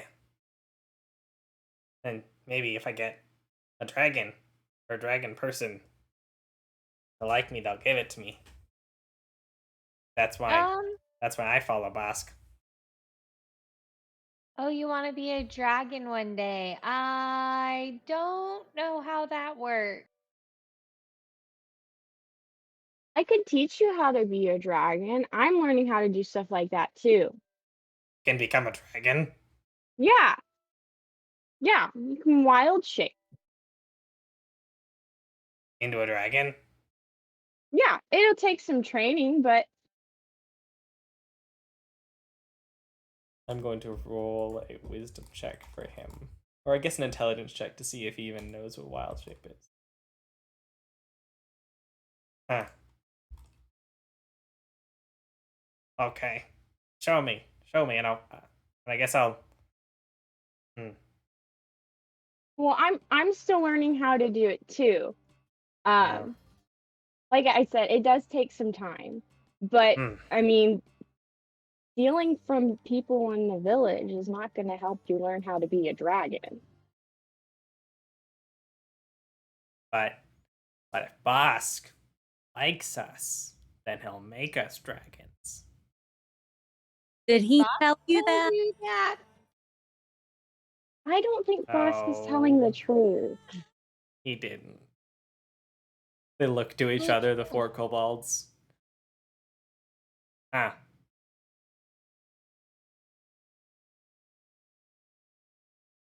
So boss didn't tell any of you that? You just Oh. you think it? Yeah. I don't think you're right, buddy.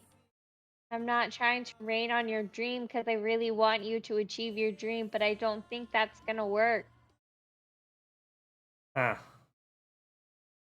Because he was born a dragon like that. Huh. But Don't ask me how, but dragonborns are born.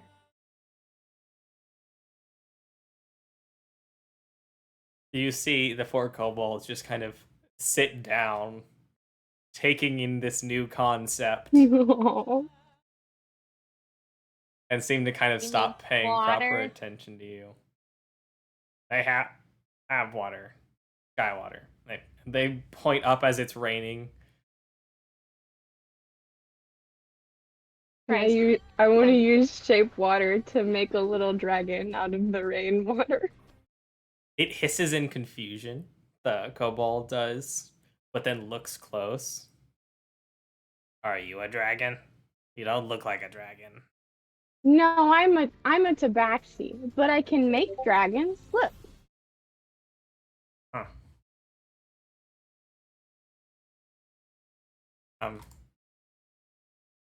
You can go in. Yes. Or what is your name? Rask. Thank Hi, you very Brad. much, Brass. It is so nice to meet you. Okay, I may follow you when or do you know where a dragon would be that could actually turn me into a dragon? Do I know of any sort of thing that could help him? Roll Arcana. Okay, let me see. Oh lord. There's a -1. Okay. You're not aware of anything that could turn a kobold into a dragon. At all. You're also not aware of dragons. Like, you know what dragons are. You've never seen one, nor have you ever heard of someone's, nor have you ever known someone who's seen one. They're incredibly rare to the point that in some villages, people just straight up believe that they're myths and that they don't actually exist. There are a few that you've heard of before, but you don't know how valid that is. No, you wouldn't know that. Yeah, Okay. but you wouldn't. Well, I was just thinking of something else that you wouldn't know. But yeah, you don't know where a dragon would be, or if there even are any anymore. But you're also not aware of anything that can turn a kobold into a dragon. Okay. Well, no, buddy. I don't know of anyone who could turn you into a dragon, but I think that you're pretty fantastic as a kobold. I think you look pretty snazzy. But the dragons are perfect. Well, why can't kobolds be perfect? Because you can't have two things that are perfect. Why Sure you not? can. Because I think perfect you're is one perfect. thing, and if a thing is perfect, then something else can't also be perfect if it's not the thing, right? Buddy, you sound a lot like how I used to sound. Huh. I think that you are awesome, just the way you are. Roll a persuasion check. Second.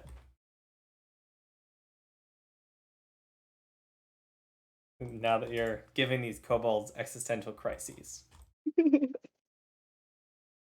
Ah. I guess. At least he looks to the others. I guess we'll find something else to do. Don't know where or what. Definitely out of the sand. Tired of sand. Yeah, sand is nasty. It gets It's everywhere. coarse. And irritating. And it Where gets I come everywhere. from, it's not It gets sand. everywhere. Not like you. You're soft. Anakin, what? I mean, thick it is kind of soft. I am soft. Oh. Sure.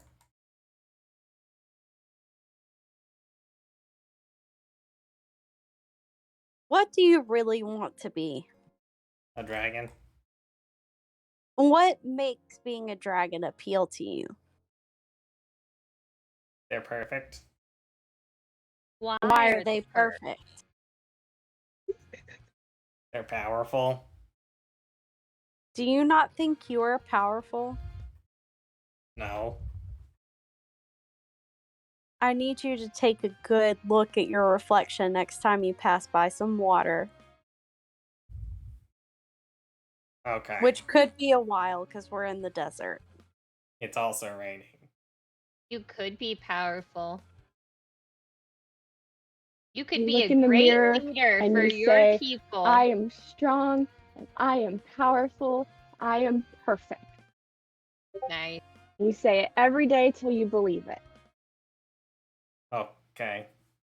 Then you'll be just as perfect as a dragon. You should could we? be all a of this leader of your said. people and have power. You could do that. You could do all of that. And you And could do with that your as power, you. with your power, maybe you could help these people instead of taking from them. Have you thought about that? No.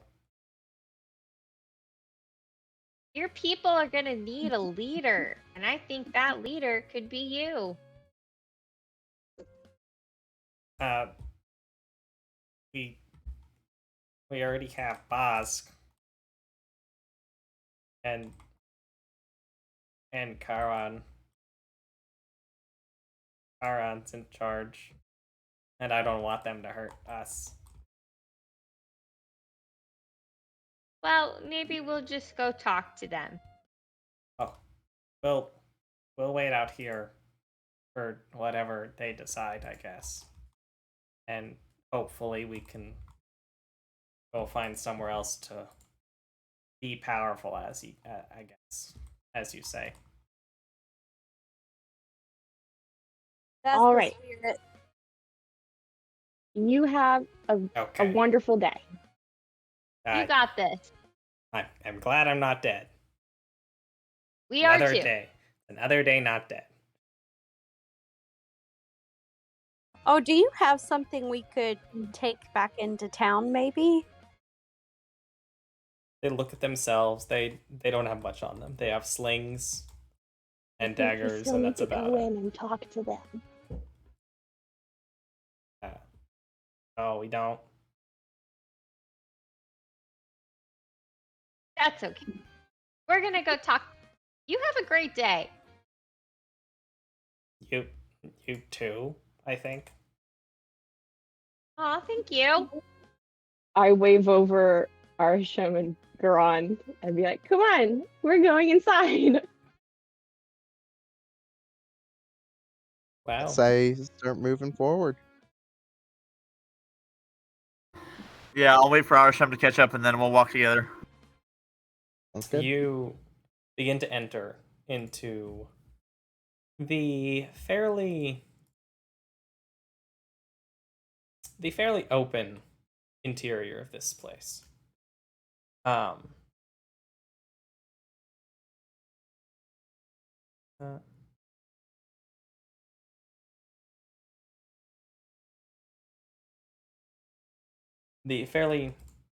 The warm and much drier interior of this location as you walk through the first 20 or so feet of this cave. Should be able to drag and drop the entire.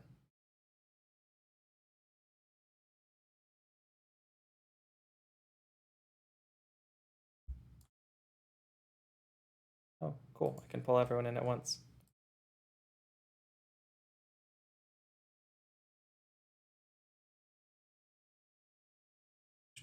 I'm gonna delete Garand and put him back where he belongs. You enter into the beginning of this cave. A fairly smoky smell rises up from it as you enter in. You look into the sandstone cave.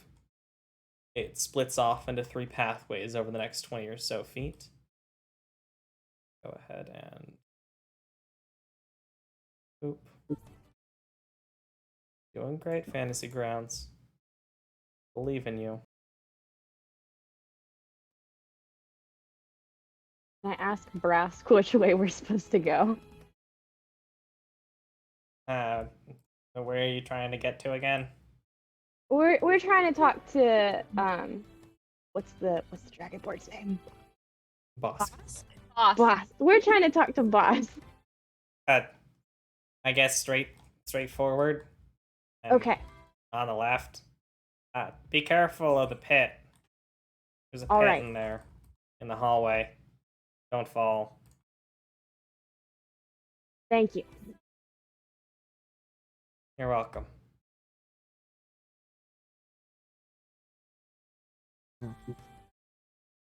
Yeah, I guess we head through. Everyone else is fine with that. You should be able Is to there all see anything that yourselves looks on the like map pit? in here. All the little tokens.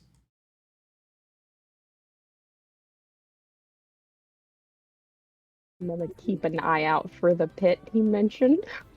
Yeah, so you know that he pointed toward here when he was talking about a pit. And y'all can move yourselves Who's pointing towards where? right here. Which some of you are actually probably blind, as noted, worth noting. I'm gonna lock y'all for a second. I can't see here when you say here. That's a fair point. Where you're pointing to. Do you have dark vision? I do, yes. Okay. So a couple of you don't. Like Doug. I don't. And Cedar. And Arishem, who are all blind at the moment. Actually, no, Cedar... No, yeah, Cedar's blind. Mhm. For those of you that have dark vision, he was pointing down this hallway. What is this? Oh, okay. The middle? Yeah, the middle hallway directly in front, pointing over here is where he was pointing. Is there anything y'all would like to do for light? Is there anyone who's like in the front with like a sword or a hammer or an axe or anything? I no, have a that's a unit. scimitar. I am. Oh, sorry, you squishy meant like in an front. enemy. No, I'm in an ally in Oh. front who has. Yes, I have a scimitar. Depending on if they have weapons out, I mean, Cedar has a mace.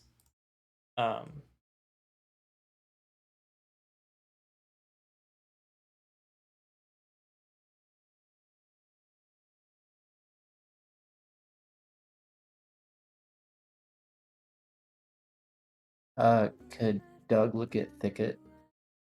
The Thicket can see, right? Yes. Thicket, I can't see. Would you mind me giving you a piggyback ride, and you can just sit on my shoulders and direct me? No, that's not necessary. Would it be alright if I see that mace, Sita? I'd really prefer to hold on to it if that's okay. Are you opposed to me casting a spell upon it? What kind of spell? Have you ever heard of a light spell? That sounds good to me. Well, this works very much like it, and then I cast it like before she can resist or whatever, just in case she's scared. And instead of like the typical light that you might see, it's your mace looks like it's crackling with blue lightning, and the light that it produces is like a blue hued light. This, I'm not gonna lie, this is kind of creepy. But you can Beautiful. you can see now though. You can see 20 feet, and then another 20 feet. You can see with low light. Like you look at like it's a little harder to see, but you can still see. You're right. It's like, yes, I Thank can you. see now. This is true. Accurate information. As you move forward, Cedar, walking into the hallway, you do hear what you hear two creatures snapping at each other and almost like arguing and growling coming from the south down this way.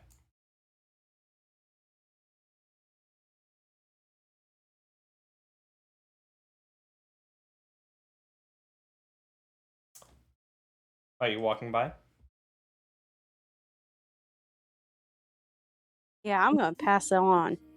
Yeah. You see, as you walk by, there are two kobolds down here. Let me see what their passive perception is, that if they'll even notice you walking by. Would they not And you notice? see those two kobolds are sitting in front of... Actually, with the light, they would immediately see you. They're sitting in front of a portcullis that you see behind it. You can faintly make out a humanoid.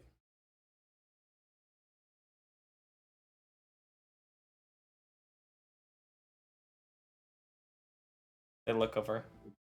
Why are you here? Oh, we're just here to talk to boss. Okay, go away. And they get back to arguing with each other. Are those bones over there? As you look over, yes, there are bones. You can't tell exactly what type of creatures bones they are, but there are bones. Some might be small game or even humanoid creatures. It's hard to tell. Release token lock mode. You can move freely. I'll lock it again if I need to. Are you going down there, Garand?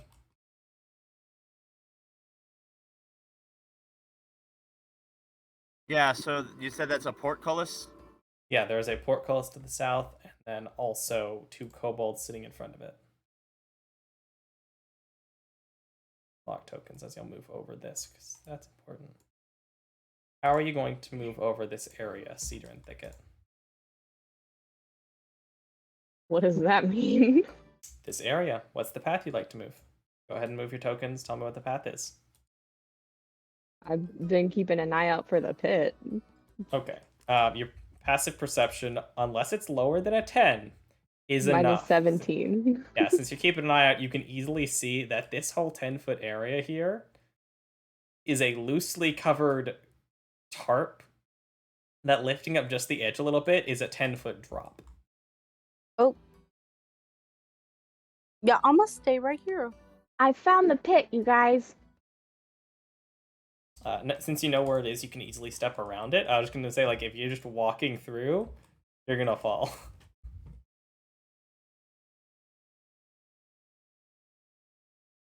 I'm gonna walk around the pit, preferably. Yeah. Yes, you can all walk around the pit. I'll unlock you again. So the kobolds are just gonna let us continue walking past them? Y'all walked in, said you were going to talk to Bosk, and they said okay, and let you walk past. They don't seem to be that concerned for some reason. How are we supposed to get around this thing? You can just move your tokens over. Now that you know where it is, I just wanted to make sure that you were aware and that you looked for it, because if you didn't, that's when you'd fall. And as you go around these winding tunnels, bits of rock and sandstone around, you do see light coming from a small bridge, or a small opening in one of the walls. Oh man. We've hit a fork in the road. Not really, because you can tell that the opening to the south is far too thin for any normal person to get through. Yeah, Thicket this might I'm be no able to, normal but person. Go in. Okay, so let me click. Cedar definitely can't. She is far too large. She is tall, and her bones don't bend that way. She definitely would not be able to fit through there. And you do see on the opposite side, there's the smell of smoke coming from a fire there. Okay, I'm gonna lock you back over here. Going a little fast.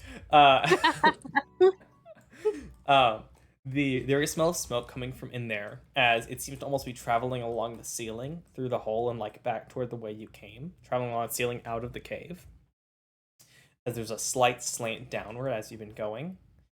You see back there behind that are 3 kobolds, and one separate kobold that has a darker look to them with this cloak wrapped around their body, all sitting around this small campfire,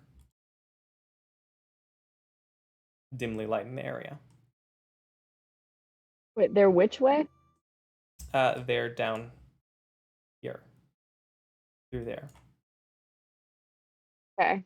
You can keep going north, but I was going to finish my description before you all continue to walk around the other way. Sorry. I'm gonna ask him, pointing straight forward, not like down the path they are, like as we're walking by, be like, "Is this the way to Vosk?" What? Asking the people through there? Yeah. They look over. Huh? Who's that? Are you intruding? No, Brask let us in. We're here to talk to boss. Is this the right way? Come around the other way. The kobold with the cloak stands up. Come around the other way. And we'll What's that He talk. did say take a left. Bosk! Go around this way.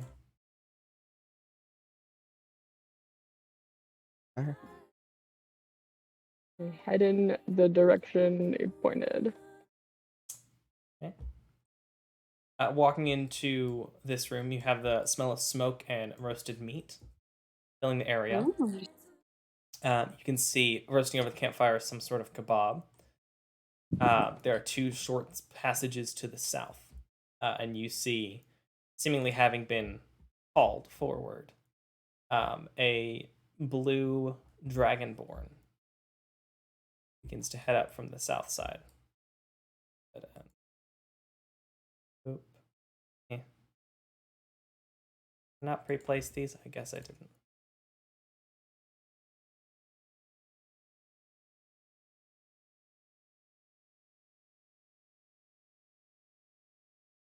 Oh. You see the robed kobold to the south. Ask, we have visitors.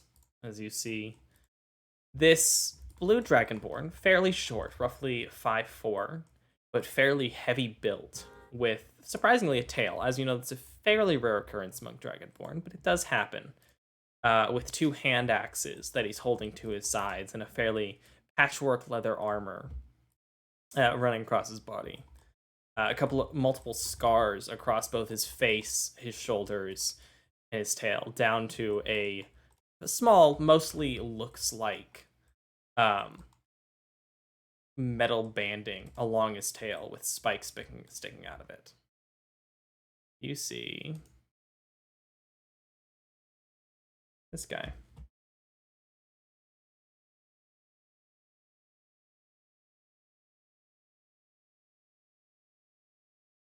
Hi, Mr. Boss. All right, he looks awesome. What are you doing here? Who are you? Well, I'm Cedar. Hi, I'm Thicket. Never mind, I don't care. Why are you here? I was just wondering. So you've had some kobolds do some work in the nearby village, is that right? Yeah, they're mine. Sure. I'm not looking to steal them or anything. I was just wondering As if you what could. kind of work they were doing. Survival. Survival. What kind of things do you need to survive? Food. water, shelter. Yeah, sure, me too. Easiest way to get that, have them give it to us. And where do you think they're getting it? They grow it. Oh, Grow see, it, they sell haven't it, been we take growing it. it. Then I guess we're gonna run into a problem when they stop giving it to us. Well, are Did we you not come guys to a unable? compromise? Are you unable to grow your own food? It's not the way we work. None of us know how. We know how to do is fight. I have an idea. How about this?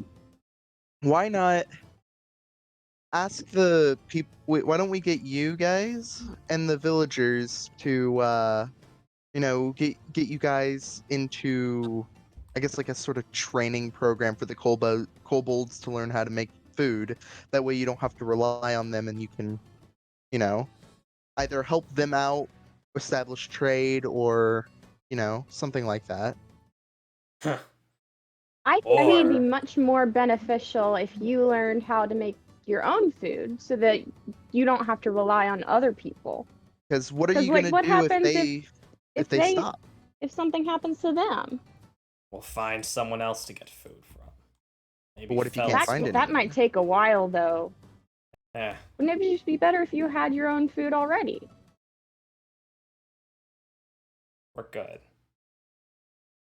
We have food. And we can get food from the town.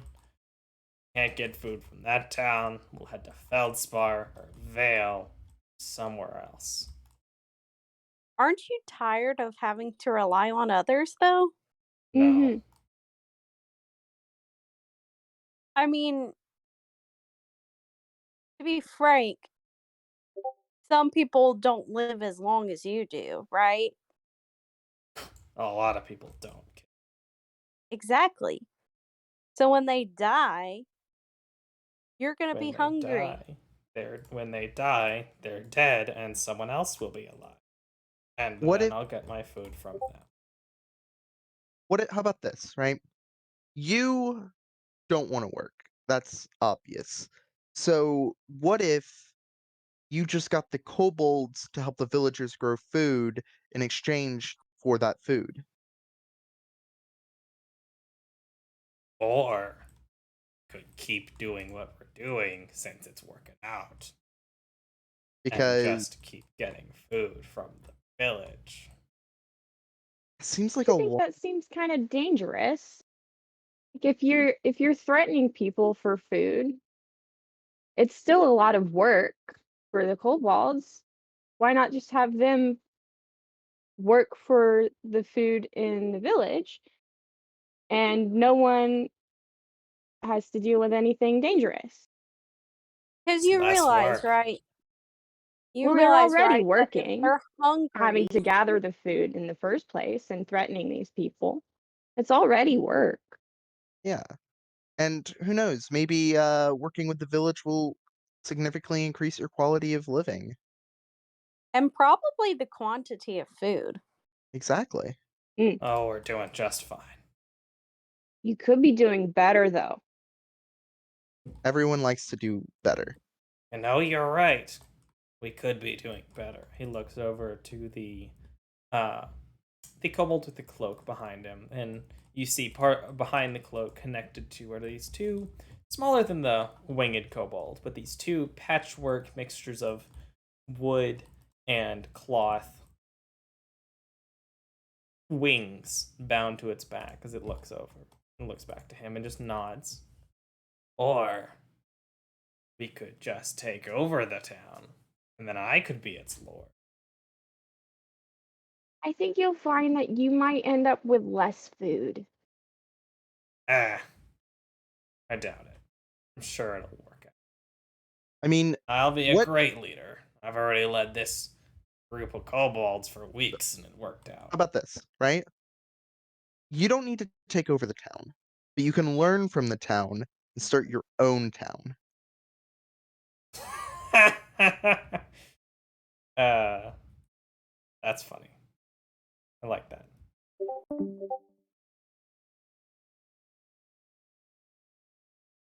I think that sounds like a really good idea. You're also a cat. Yes, I am. And you And you are a know what? dragonborn. He gets along well with others. Also, I do want to say that I'm gonna prepare an action just in case. Uh, Are you drawing if your weapon? I am not, I don't think I What ever said action that I would you put like to prepare? weapon up. You may have your Let's bow. see. I'm for my sickle. I'm gonna have that like kind of unhooked. Uh, not holding the sickle, but just so that if there was an attack, I could grab my sickle and attack. Okay, so you're preparing for combat. Yes, I'm Mentally. preparing for combat just in case. And I That still way have they my don't get to mace out, surprise right? me. You do have your mace out. Okay. It's providing light in addition to the campfire.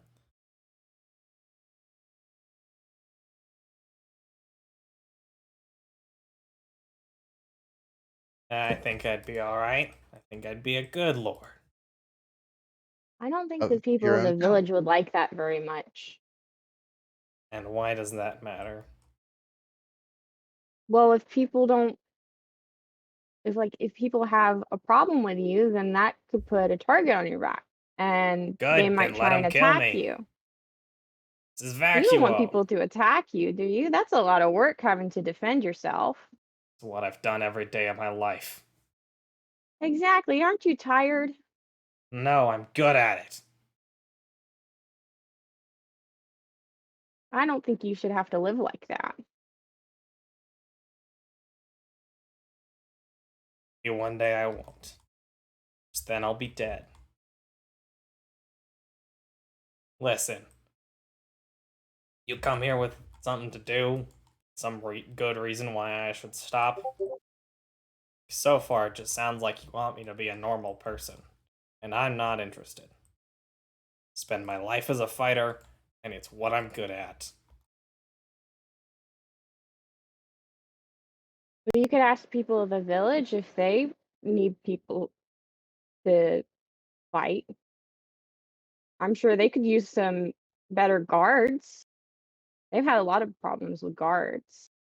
You might could train them. I'm gonna nudge you just slightly, like stop talking. Basically, you're telling him that the guards in the town are not well trained. What?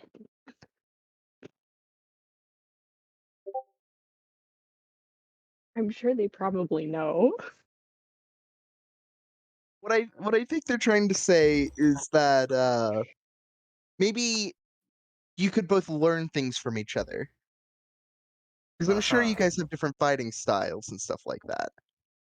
Yeah, You know? mine's better. And you can teach And them. they think theirs are better than yours, so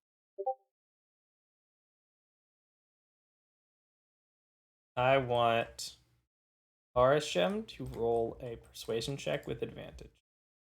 with advantage. And I'm gonna use one of my hero points just in case.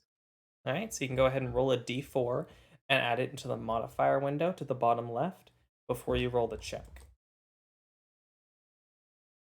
4, That's nice. Or a 2. 2. Weird, that... And you said tried with that. advantage? Yep.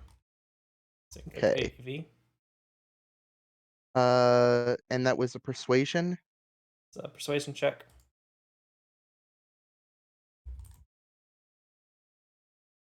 14. Oh, wow. You have a -1. Okay. Yeah.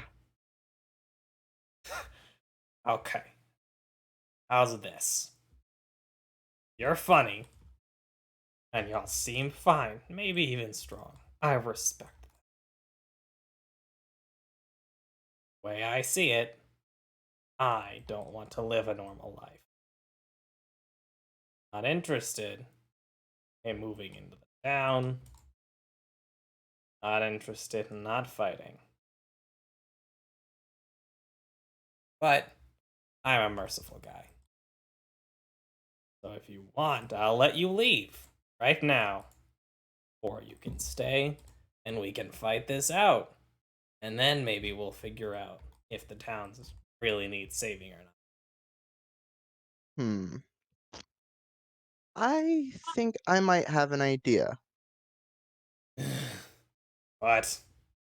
You say you like fighting, right? Yes. What about 1v1 for you to leave the town alone and start cooperating with the town? Or we serve you. Dude, don't speak for all of us. I bet you're willing to make, kiddo. The bet I'm willing to make. I think you guys could learn a lot from me about how to farm. He's probably right. Sure. 1v1. Me and you. Okay.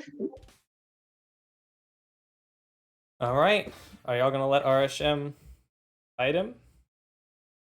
I'm trying to see, do I have anything that might help? Can we help him? Oh no, it's 1v1. Yeah, I mean, It's the point is a 1v1. 1v1. Yeah, I mean, I have guidance, but that can only help like once, and just like a little bit. Can I use a stealth roll to tuck behind those little crates or whatever they are? Sure. at the While they're back having this and go conversation, into you those? can. While they're having this conversation, you can make a stealth check to hide. Oh wait, I have to click on it, don't I? Yes. Where's it at? He's more double than click. welcome to start the fight, but I can't guarantee you who's gonna end it. It's a pretty great stealth. Where are you hiding? Behind, like in the funeral area. Okay, so that's firewood. Are you gonna try and hide, like stack up and hide behind the firewood? Because you're pretty much inside it right there. Unless you duck around the corner or something, you're pretty clearly in vision. That's firewood. Am I able to cast guidance on him without it being super obvious? I mean, let's I see. never said what the rules of the fight were, just that it was a 1v1. Well, I don't want to take any chances. See. Guidance. That's verbal and somatic. It would be pretty clear that you're casting a spell. Small gestures and whispering. He waves over to the kobolds, and the kobolds on the bench stay there and begin to start yapping and almost get excited. And the other kobold just steps back, is watching. Okay. Uh, All right. Any rules you want to put into play or anything like that? This isn't my first fight.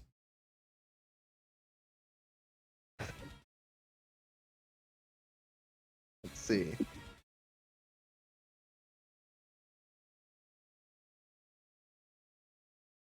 What about the use of weapons? What do you think? Yes or no?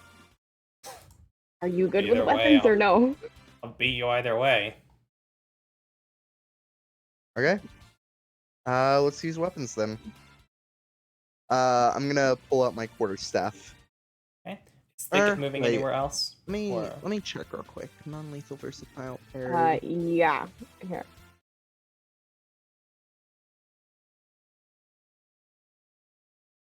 Yeah. Okay, yeah, my quarterstaff. Okay. Um, I would like you to roll initiative. I'm also gonna ask him if there's any rules he would like. I might kill ya. No guarantees.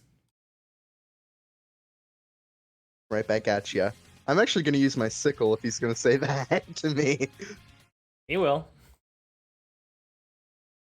So I'm gonna use my sickle. Why did his not roll initiative? But There we go. he His never rolled said initiative. anything about magic, so if you want to cast a spell on me, It's true. They didn't say anything about magic. Is anyone else going to participate? Would anyone else like to roll initiative? I know Garand has already told me he wants to ready Eldritch Blast in case RSM goes down. Is anyone else going to do anything? Yeah, so I use stealth to hide behind and like pop out to attack if things go sideways.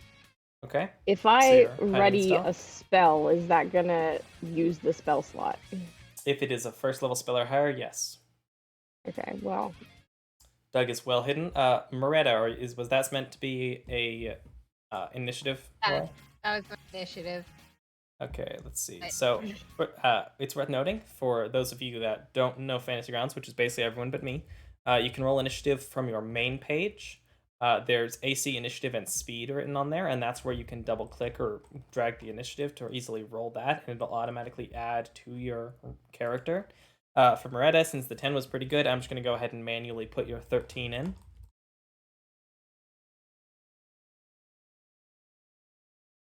I'm also going to go I ahead would and like to identify. keep an eye out in case I need to cast Healing Word, but like I don't want to like keep the spell like at the ready for it. So just like I'm there. I'm kinda nervous. Can I cast a poison spray? Right now, or you want to wait? Wait. Okay. I was gonna say, isn't that one cone? Or not a cone, but It's a short range cantrip attack.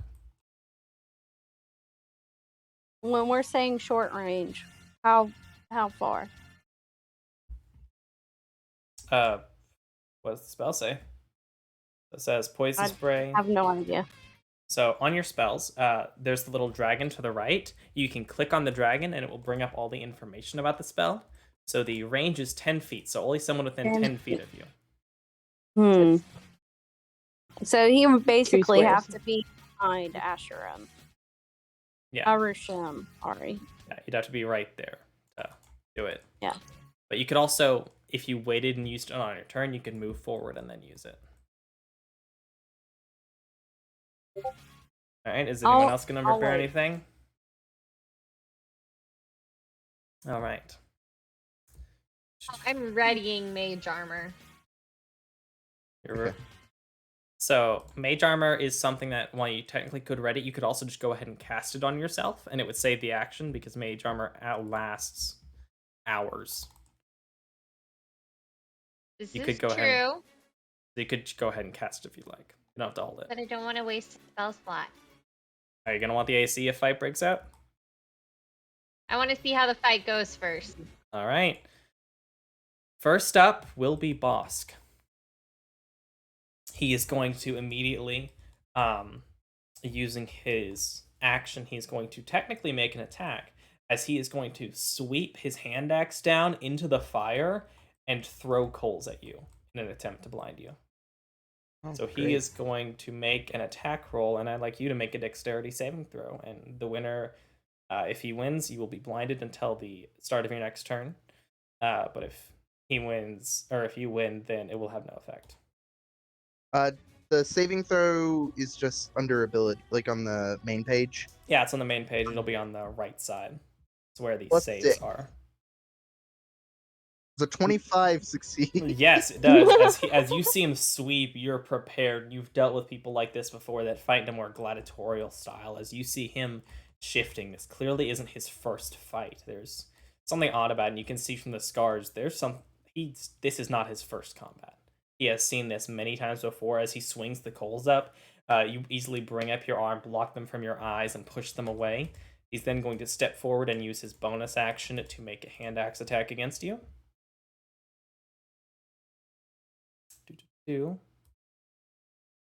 That is a hit. That should not have doubled that way.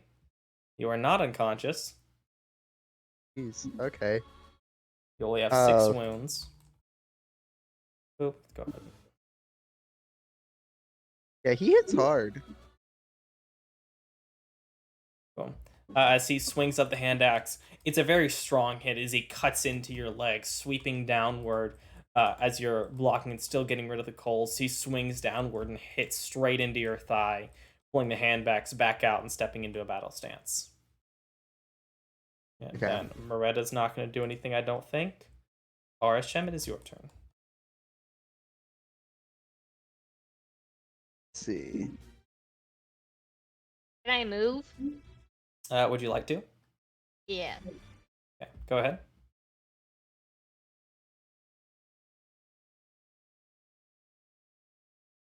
Okay. What would you like to do? Arsham, Ethan?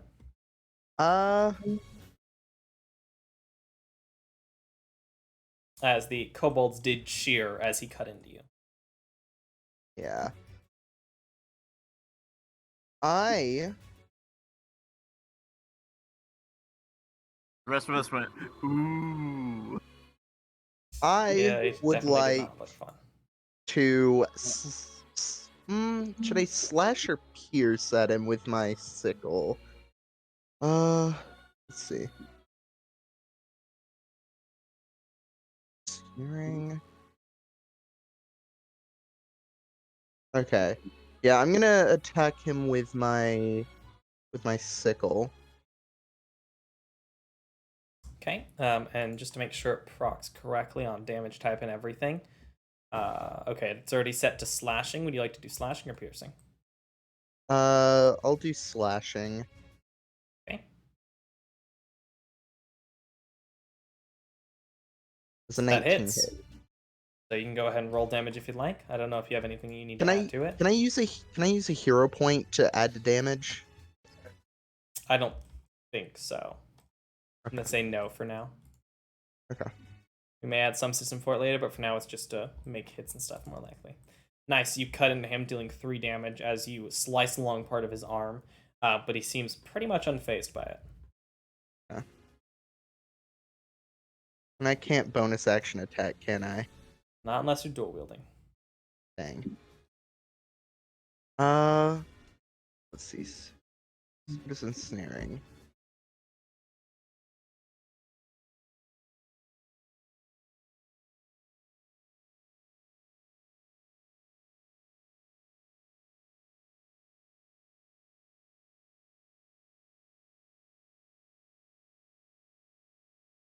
Okay, can I? Okay. Can I disarm him? Yes, that's effectively a grapple check. I believe it's going to be your attack versus his athletics to try and hold on to it. So yeah, you can go ahead and try and disarm him. I assume his primary hand, the axe. Yeah. All right. It says if your roll requires you to use your strength, I can use my weapon's attack bonus instead. Yep. Let's see. Oh, it's the same either way. So Should it be? that's a +3 on both, I think.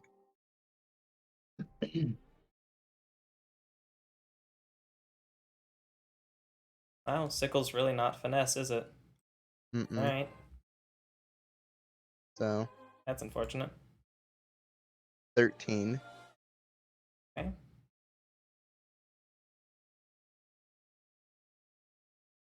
He tries to hold on to it as your weapons clash together as you cut along his arm. You pull the sickle down, drag it down. It doesn't really cut along his scales. It pulls off a couple of his scales, but doesn't deal any proper damage. But as it gets down to its hand, you swing the sickle around and pull the hand axe out of his hand and toss it into the wall behind you. You're not new to this, are you? I just smirk. Are you doing anything, Doug? I think that's your I'm turn. gonna Is that your turn, ready- Arasham? I should check first. Yeah, that's the end of my turn. Okay, done. I'm gonna ready my chain whip and my hand axe. All right, one hitting each. Garand. Just continuing to hold your Eldritch Blast.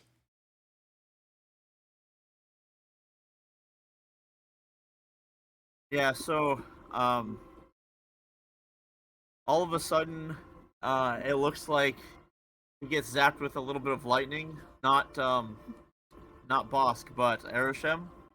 And I'm gonna use one of my healing lights, and he's gonna actually get healed. But Whether or not he realizes what's going on, the other guy, I don't know. It's up to you. But yeah, I'm gonna use a healing light to heal him, and then I will continue to ready my action if he goes down. Okay. All right. So what is the heal? Is it 1d6?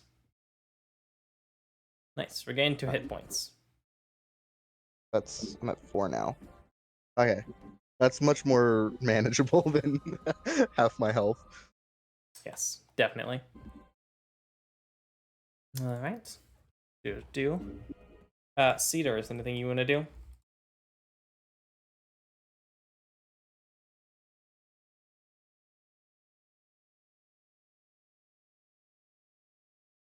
I guess not. Back to the top of the turn order. Sorry, my mic was off and I didn't know That's it. okay. That's okay. Can I move closer? Sure.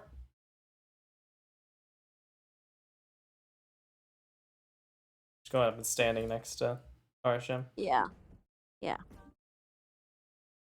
And that's all I can do, right? Like, I can't do anything else. I think so.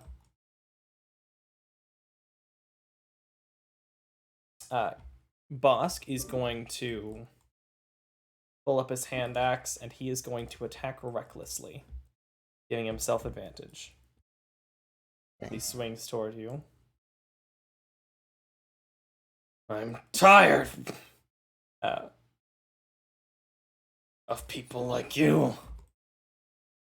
Self-righteous pieces of trash. Can I roll to join the initiative turn? Sure. How do I do that? On your main page, next to your, I believe, armor class, and speed is your initiative, and you can just double click or drag that. Okay. Oof.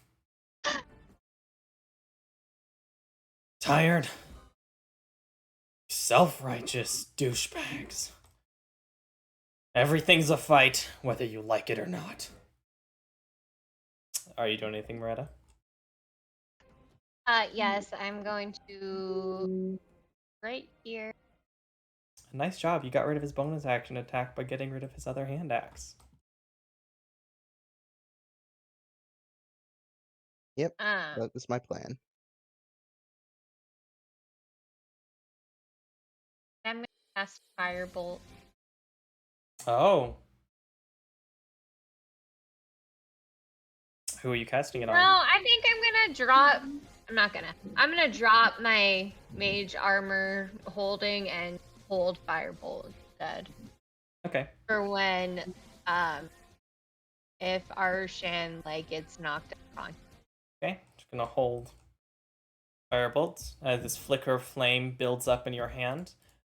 We did, I believe, talk. Let's see. Do you have?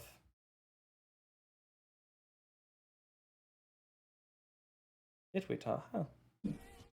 I guess we never got to that part. Do you use? So you have a short sword. I guess we got through there. How did we? Weird. Do you use a casting focus of some kind, like a staff or a wand or something, or do you have a component pouch? I have a component pouch, but obviously for my component spells. But for this, for casting and stuff, I have rings on my fingers that I use, and they're each of them kind of represents one of my spells. Very nice. Gem Magecraft. Good time. All right.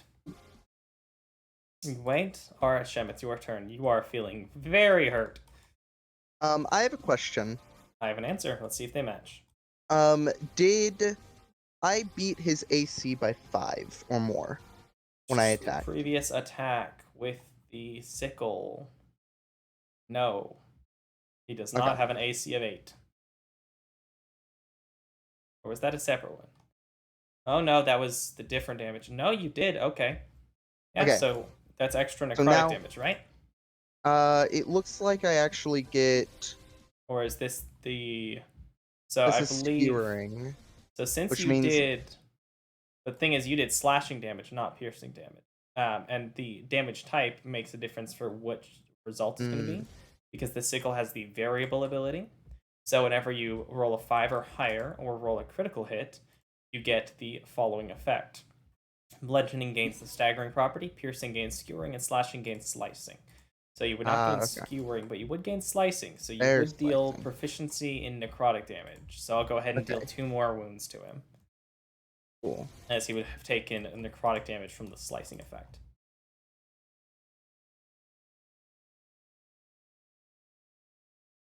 Okay.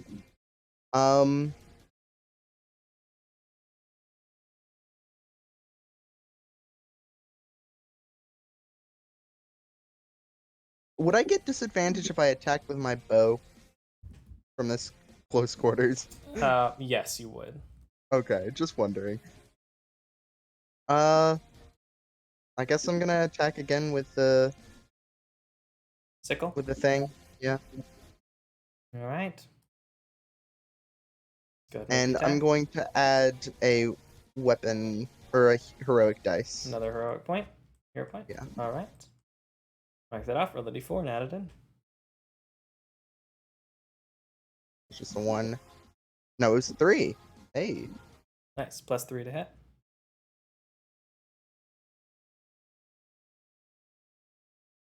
Nat 20. Nat 20. Okay. So on top of the fact that you can do double damage, go ahead and click under the sickle weapon effects. Go ahead and click the slicing property, so that it will automatically add the extra necrotic damage. Where's that? Under the weapon abilities, there's the sickle. Oh, yeah. And you can Slicing. add the effect. Oh, wait. Did I do that to me? You did not deal damage to okay, yourself. okay. You added the effect, so your next attack will gain the extra bonus. And so I get to attack. I get to roll damage twice, right? It will automatically count the damage, so you can just go ahead and roll, and it should work. Okay. Wow, max damage dice. You deal 11 damage as this sickle cut. You dive down to the side and actually shift around him a bit before coming in and slicing along where the belts are on his waist, cutting through part of them. Cutting through part of his side as he gasps in pain. It hurt him a bit. I'm gonna ask, do you yield? No. Okay. Never again. Anything else you'd like to do? There's nothing I can do, is there? I don't think so. Doug. You don't have to do anything. We're just gotta go through the things. Yeah. Still holding? Durand is holding? Yeah, I'm still holding because he's still within range if I was to move. Yep. So I'm just gonna stay. Okay. I do want to point out that I do look pretty bad, so yeah. I wouldn't mind a heal. Looks quite hurt. Durand holding?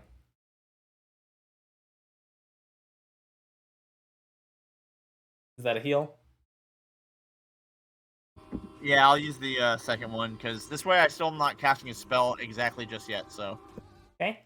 There's another little crackle of lightning as part of your wounds fix themselves. Go ahead and reduce your wounds by 3 or gain 3 hit points.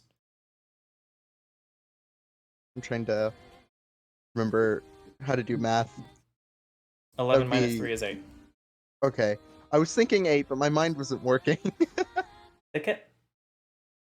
I would like to call out to Mushroom and say, "You're doing great!" and cast Healing Word. Okay. Go ahead and roll the heal and mark out the spell. That's 9? Wow, that's 9. Hey. That's a lot of hit points. You are doing much, much better. I think you're actually all the way better. Yeah, I am. Thank you. Good job. Cedar. Just waiting? No. I'm gonna do the poison spray. All right. I don't know how to do that. What? Well, it's a learning experience. So on your turn, you have your action, movement, and bonus action. So on any given turn, you can move up to your movement speed, which for you is 30 feet. You can use an action and a bonus action. most of your things are going to be actions because you're a spellcaster and you don't have a lot of bonus action spells. Poison Spray is an action to cast, so it'll be your main thing for the turn. Under your spells cantrip section, I'll go ahead and shift into the combat setup to simplify everything. Well, no, it shouldn't be combat setup because of the way annoying things work. Yeah, there you go. Under the combat setup, you can go ahead and where Poison Spray is, go to the right, and there's a magnifying glass. Click on the magnifying glass. Okay. And you see where it says save.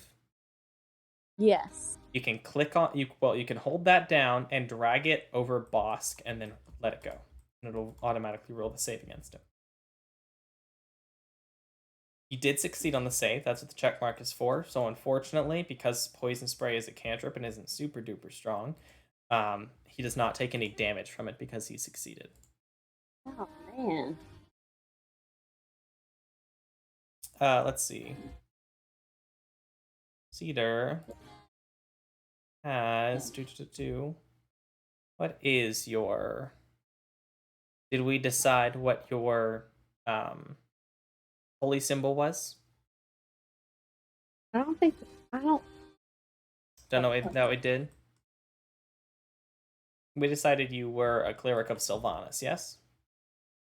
Okay. I think so. That he's a more naturey god, so I think that's what we decided. Oh, then yeah, let's do that. Yeah. And I don't remember if we decided it was the. I think we might decide it was a mace because Sylvanas is actually often depicted with a hammer. So that might have been what you used for that. So you raise up your mace, and magical energy shifts along it and actually sends out a puff of poisonous gas that spreads over him. He covers his mouth and coughs a second. Cheater, have we? And I'd also like you to go ahead and roll initiative since you're properly part of this. Okay, how do I do that? On your main page, where your armor class, initiative, and speed are, go ahead and click the initiative button. You'll be able to double click and it'll automatically roll. Still on the right side or the left side? The one that says init, INIT, on your main page. It's in the middle. Oh. AC, init, and speed. Oh, your speed is actually 35 feet because you're fast. You're a satyr. Got the hops, as the kids would say. My speed says 0. That's wrong. Right? That's definitely wrong. You definitely don't have a speed of 0. Go ahead and just click the magnifying glass on the left and just manually edit your speed. Have a base of, I think, 30 feet. Can you hit your initiative, Cedar? Did it go? Try double clicking it, or clicking it and dragging it over to the box. There we go. Okay. Nice. So you'll actually go faster next turn. And I'm gonna have Bosk roll a honor check to see how betrayed he feels that you're jumping in on this. Okay.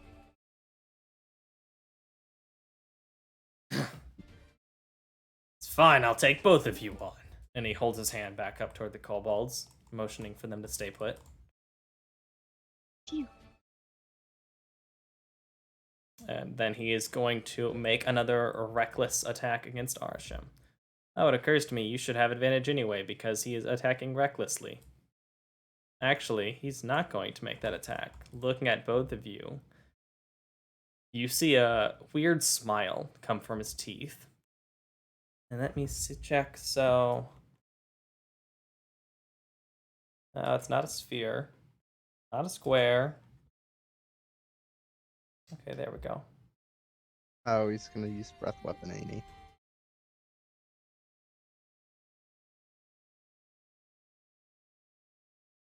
So he doesn't want to hit y'all, so he's actually going to move up here. And then he is going to use his breath weapon. As you see, gathering along the edges of his mouth and coming up from his throat is this vicious-looking lightning that stretches out and then releases in a wave over the two of you And I'm going to roll a thing that will automatically roll the saving throw against you. Boop, boop, boop. Okay, RSM succeeds. Cedar fails. So Cedar's going to take full damage. RSM is going to take half. And RSM is also going to resist. So, okay, 6 damage. So RSM, I believe, only takes 1 damage. Oh man, I almost died there. Did he take any damage? I don't know that it rolled any damage against you. I just went Oh. ahead and put the 1 damage in. Okay, yeah. Looks like for some reason his effect isn't set up as half for some reason on the programming, but that's fine. As you take 6 damage, Cedar, as this burst of lightning comes over you. It also occurs to me he has a line, not a... So, but it's fine. He hit you both anyway, you're good. Alright, that's going to be his turn, and he is not giving you advantage. Now it's Cedar's turn. Oh my. As this guy just shot lightning out of his mouth at you.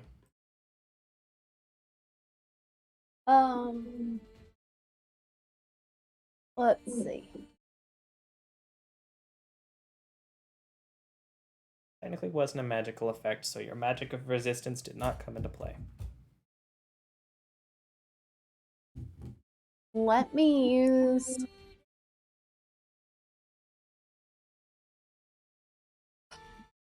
Can I use my mace to bludgeon him? Sure, you can move forward and try and attack with your mace. You also have a Okay. variety of spells, including Should I Sacred use those Flame, spells? or Bless, Cure Wounds. Your main attack thing, it looks like, is probably your mace. So, if you want to do just physical damage. Or you could Poison Spray or Sacred Flame again. Sacred Flame is like Poison Spray, but radiant. And farther. And slightly less damage. Less damage?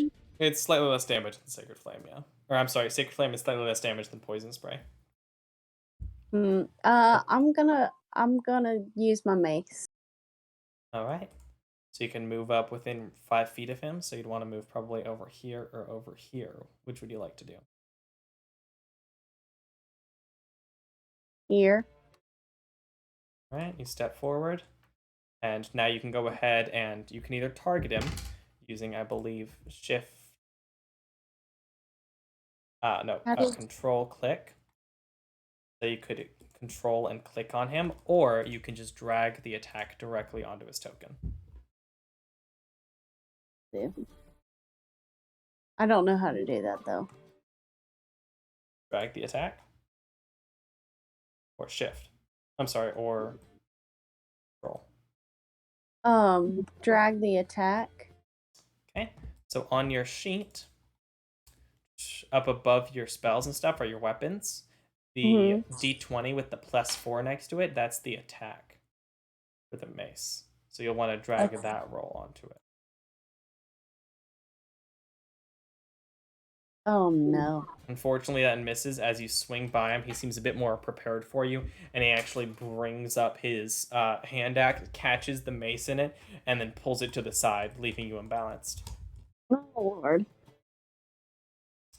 Alright, anything else you'd like to do? How are you looking, by the way? Him? Yeah, boss. He's looking okay. He looks a little bit hurt, but he doesn't look like he's struggling. Dang, okay.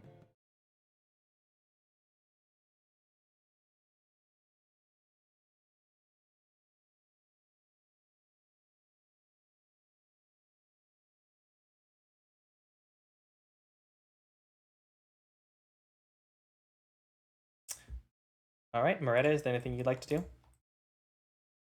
Yeah. I'm gonna go ahead and cast fire. Firebolt, you're gonna go ahead and join in?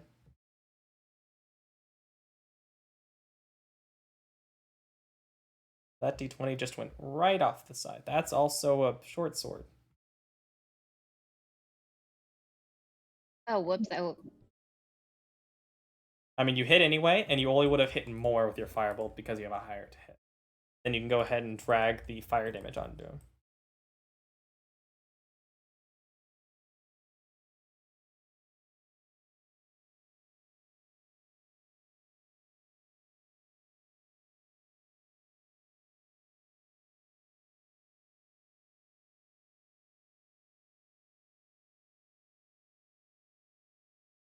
Oh wow, full 10 damage as you send out this bolt of fire that, as he's fighting with Cedar, the attack slams into the side of his face, leaving a burn mark at the side of his mouth. I'm just gonna like be looking surprised, like, oh my gosh, I can't believe I just did that. Now that's definitely unfair. Dang. Join in, boys. I was hoping not to have to hurt any kobolds. See him. Roll all NPC initiatives and fix Bosk to be back where he was. I guess I did set the grouping to happen, so that makes sense that would be there. All right, and they will get their turns next round. Arisham, it's your turn. Okay, I'm going to attack again with my. No, I'm gonna move back here.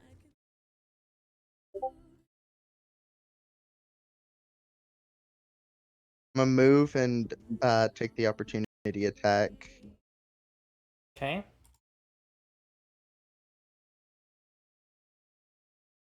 Bosk, attack, hand axe. That die really didn't know what it wanted to be, but it worked out. As you step backward, Ooh. get back here! It cuts along part of your arm. See attacks. Okay, and can I use my bow? You can. I'm gonna shoot Drop him your with sickle, my pull out bow. your bow, aim a shot. It's a That 20 hit. hits. A 20 definitely hits. And let's see. So you did not activate the heavy effect from longbow, but this also has skewering. So his AC will be reduced by your proficiency, I believe, until Which is or on the 2. next attack against him. So go ahead and drag that effect onto him, and it should function. It'll be under the longbow section. Fun fact, all heavy weapons, including longbows, using the Fungal Brew system, you can use basically a light version of Great Weapon Master. Just your minus your proficiency bonus to attack, I believe, and then in order to have adding your proficiency bonus to damage. Okay, so did that Yep, work, it or do I worked. need His to activate AC it on is myself? reduced. Yes. Alrighty, And roll thanks for that. damage. Okay, that's 4. Oh, no, 8. That's 8 damage. As the arrow skewers into him, piercing through his arm. He's looking much more angry and hurt at this point. You're all insufferable. And that character is not going to get to go yet. Doug. It appears that the fight is increasing in size. Yeah, so yeah, I don't think my whip has any like thing in particular. I was double checking. What was that? So the whip actually does have like ensnaring. Yeah, so ensnaring is when you hit with an attack, you can use your bonus action to attempt to So can flip the I target prone, pull, or shove it to a space than 5 feet of you, or attempt to disarm it. There's also bypass, where whenever someone has a shield, you basically ignore their shield, but he doesn't have one. Right. So if I were to move, say like here, I wouldn't be able to hit him, correct? You should be able. Well, let's see. Are you using one hand or two hands? Using both. 2 hands? Right. Then you would, because using the chain whip with 2 hands gives it the reach feature as well. So what if I used the chain whip, used the ensnare or whatever, and push him like towards the fire? Would that add any extra damage? Yes, that sounds like something that would work. So let's do that. I mean, it's worth trying at least. Just try and shove him into an active flame. All right. So but first you're gonna need to make the attack with the chain whip. So you'll drag the +5 to hit onto him. Right. And that was in the. That'll be in your actions tab. Yeah, that's right. So I make sure it says 2 hands, which it does.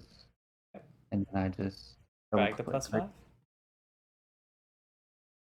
Definitely hits. You're good. You don't have any critical or above 5 above his AC effect, so that won't apply. But you can go ahead and roll damage, and then you can try and use your attack bonus or your athletics to try and shove him into the place you want. I don't get advantage on damage, right? Because I was No. Damage you just roll. Wait. You'll just roll the 1d8. 10 damage. All right. As you come up and swing this very large chain with what actually appears to be bits of metal and even almost like knives at the end, twisting around, it swings around and actually cuts into part of his arm, and then try and make the check. And that was the. That was the damage. Now you said you were going to use your bonus action to try and use ensnare. Correct, and that uses either your athletics or your to hit bonus. Where was the athletics? It was right there.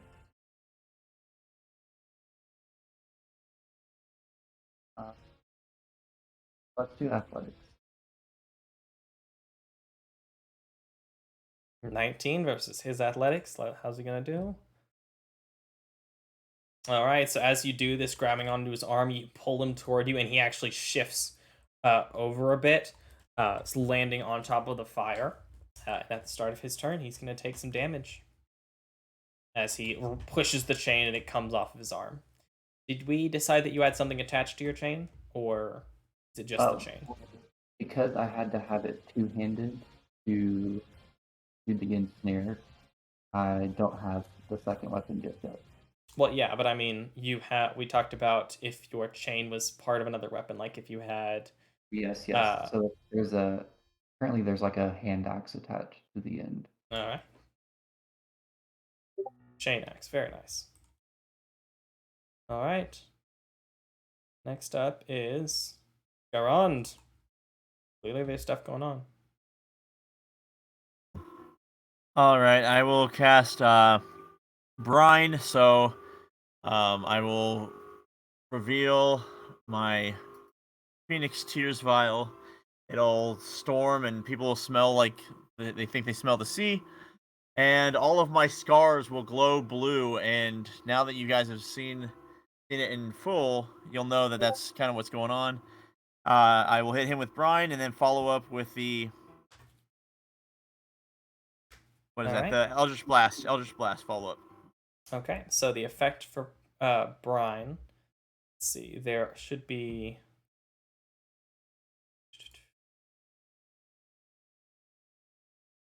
Work for now. So I'm going to go ahead and place the effect onto yourself that will make you deal the additional acid damage, and that will hit.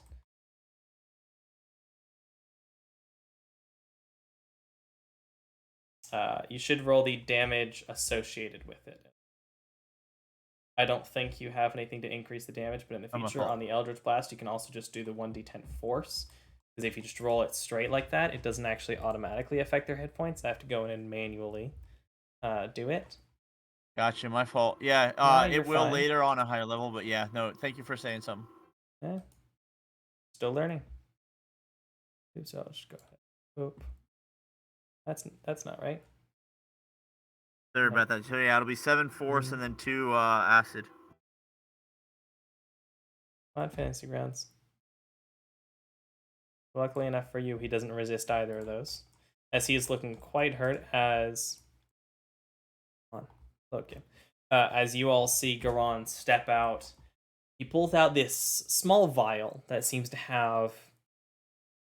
It's this weird liquid in it because it's almost like lightning in the way that it glows and shifts, but you can see it has a more liquid form, almost like it's a storm inside of this bottle.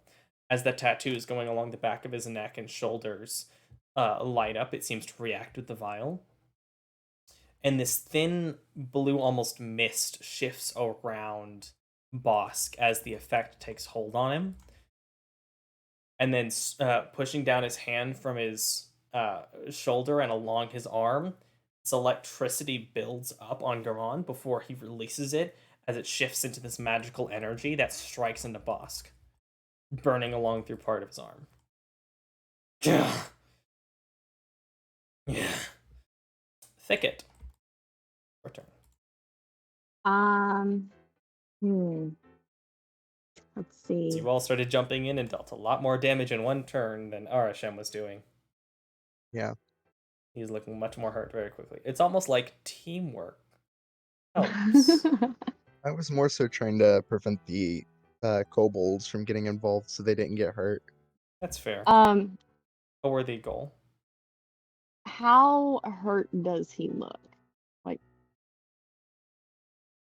I don't know. He looks very hurt.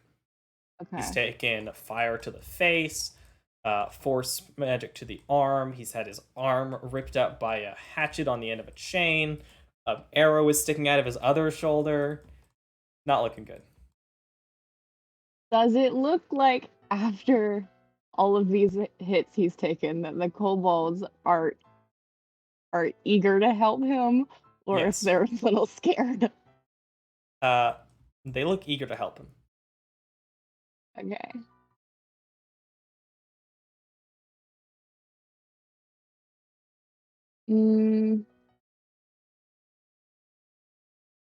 How threatening does the one in the cloak look? The one in the cloak? Yeah. Roll an insight check.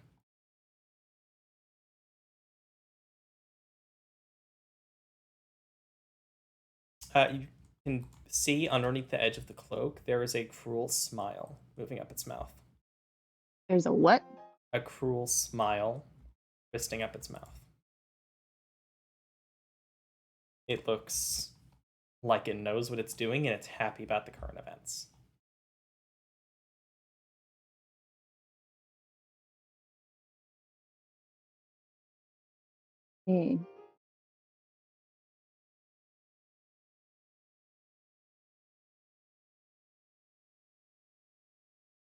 I am gonna go up to Bosch and attack with my scimitar. Alright. Go ahead and make the attack.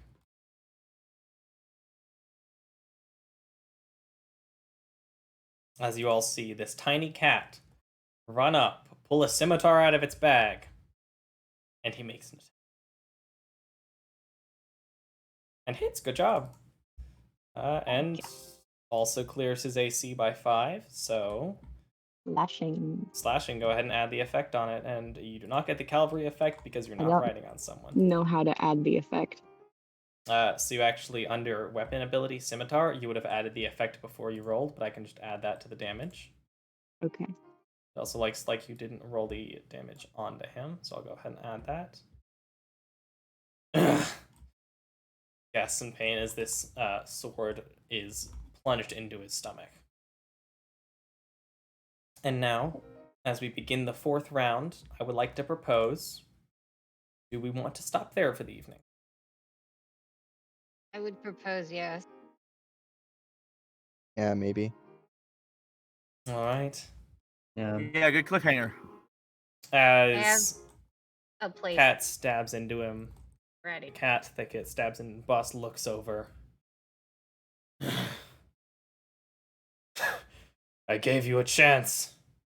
Now you're not making it out of here alive. And that's where we're going to end for the night. Oof. Okay. Yay! We're doing good. Awesome stuff, guys. God bless you all. Great. Have a great night. Good night. You too. Have a great Good night, night. everyone. Night. Goodbye, YouTube. Yeah. Or Twitch. Whoever's still out there.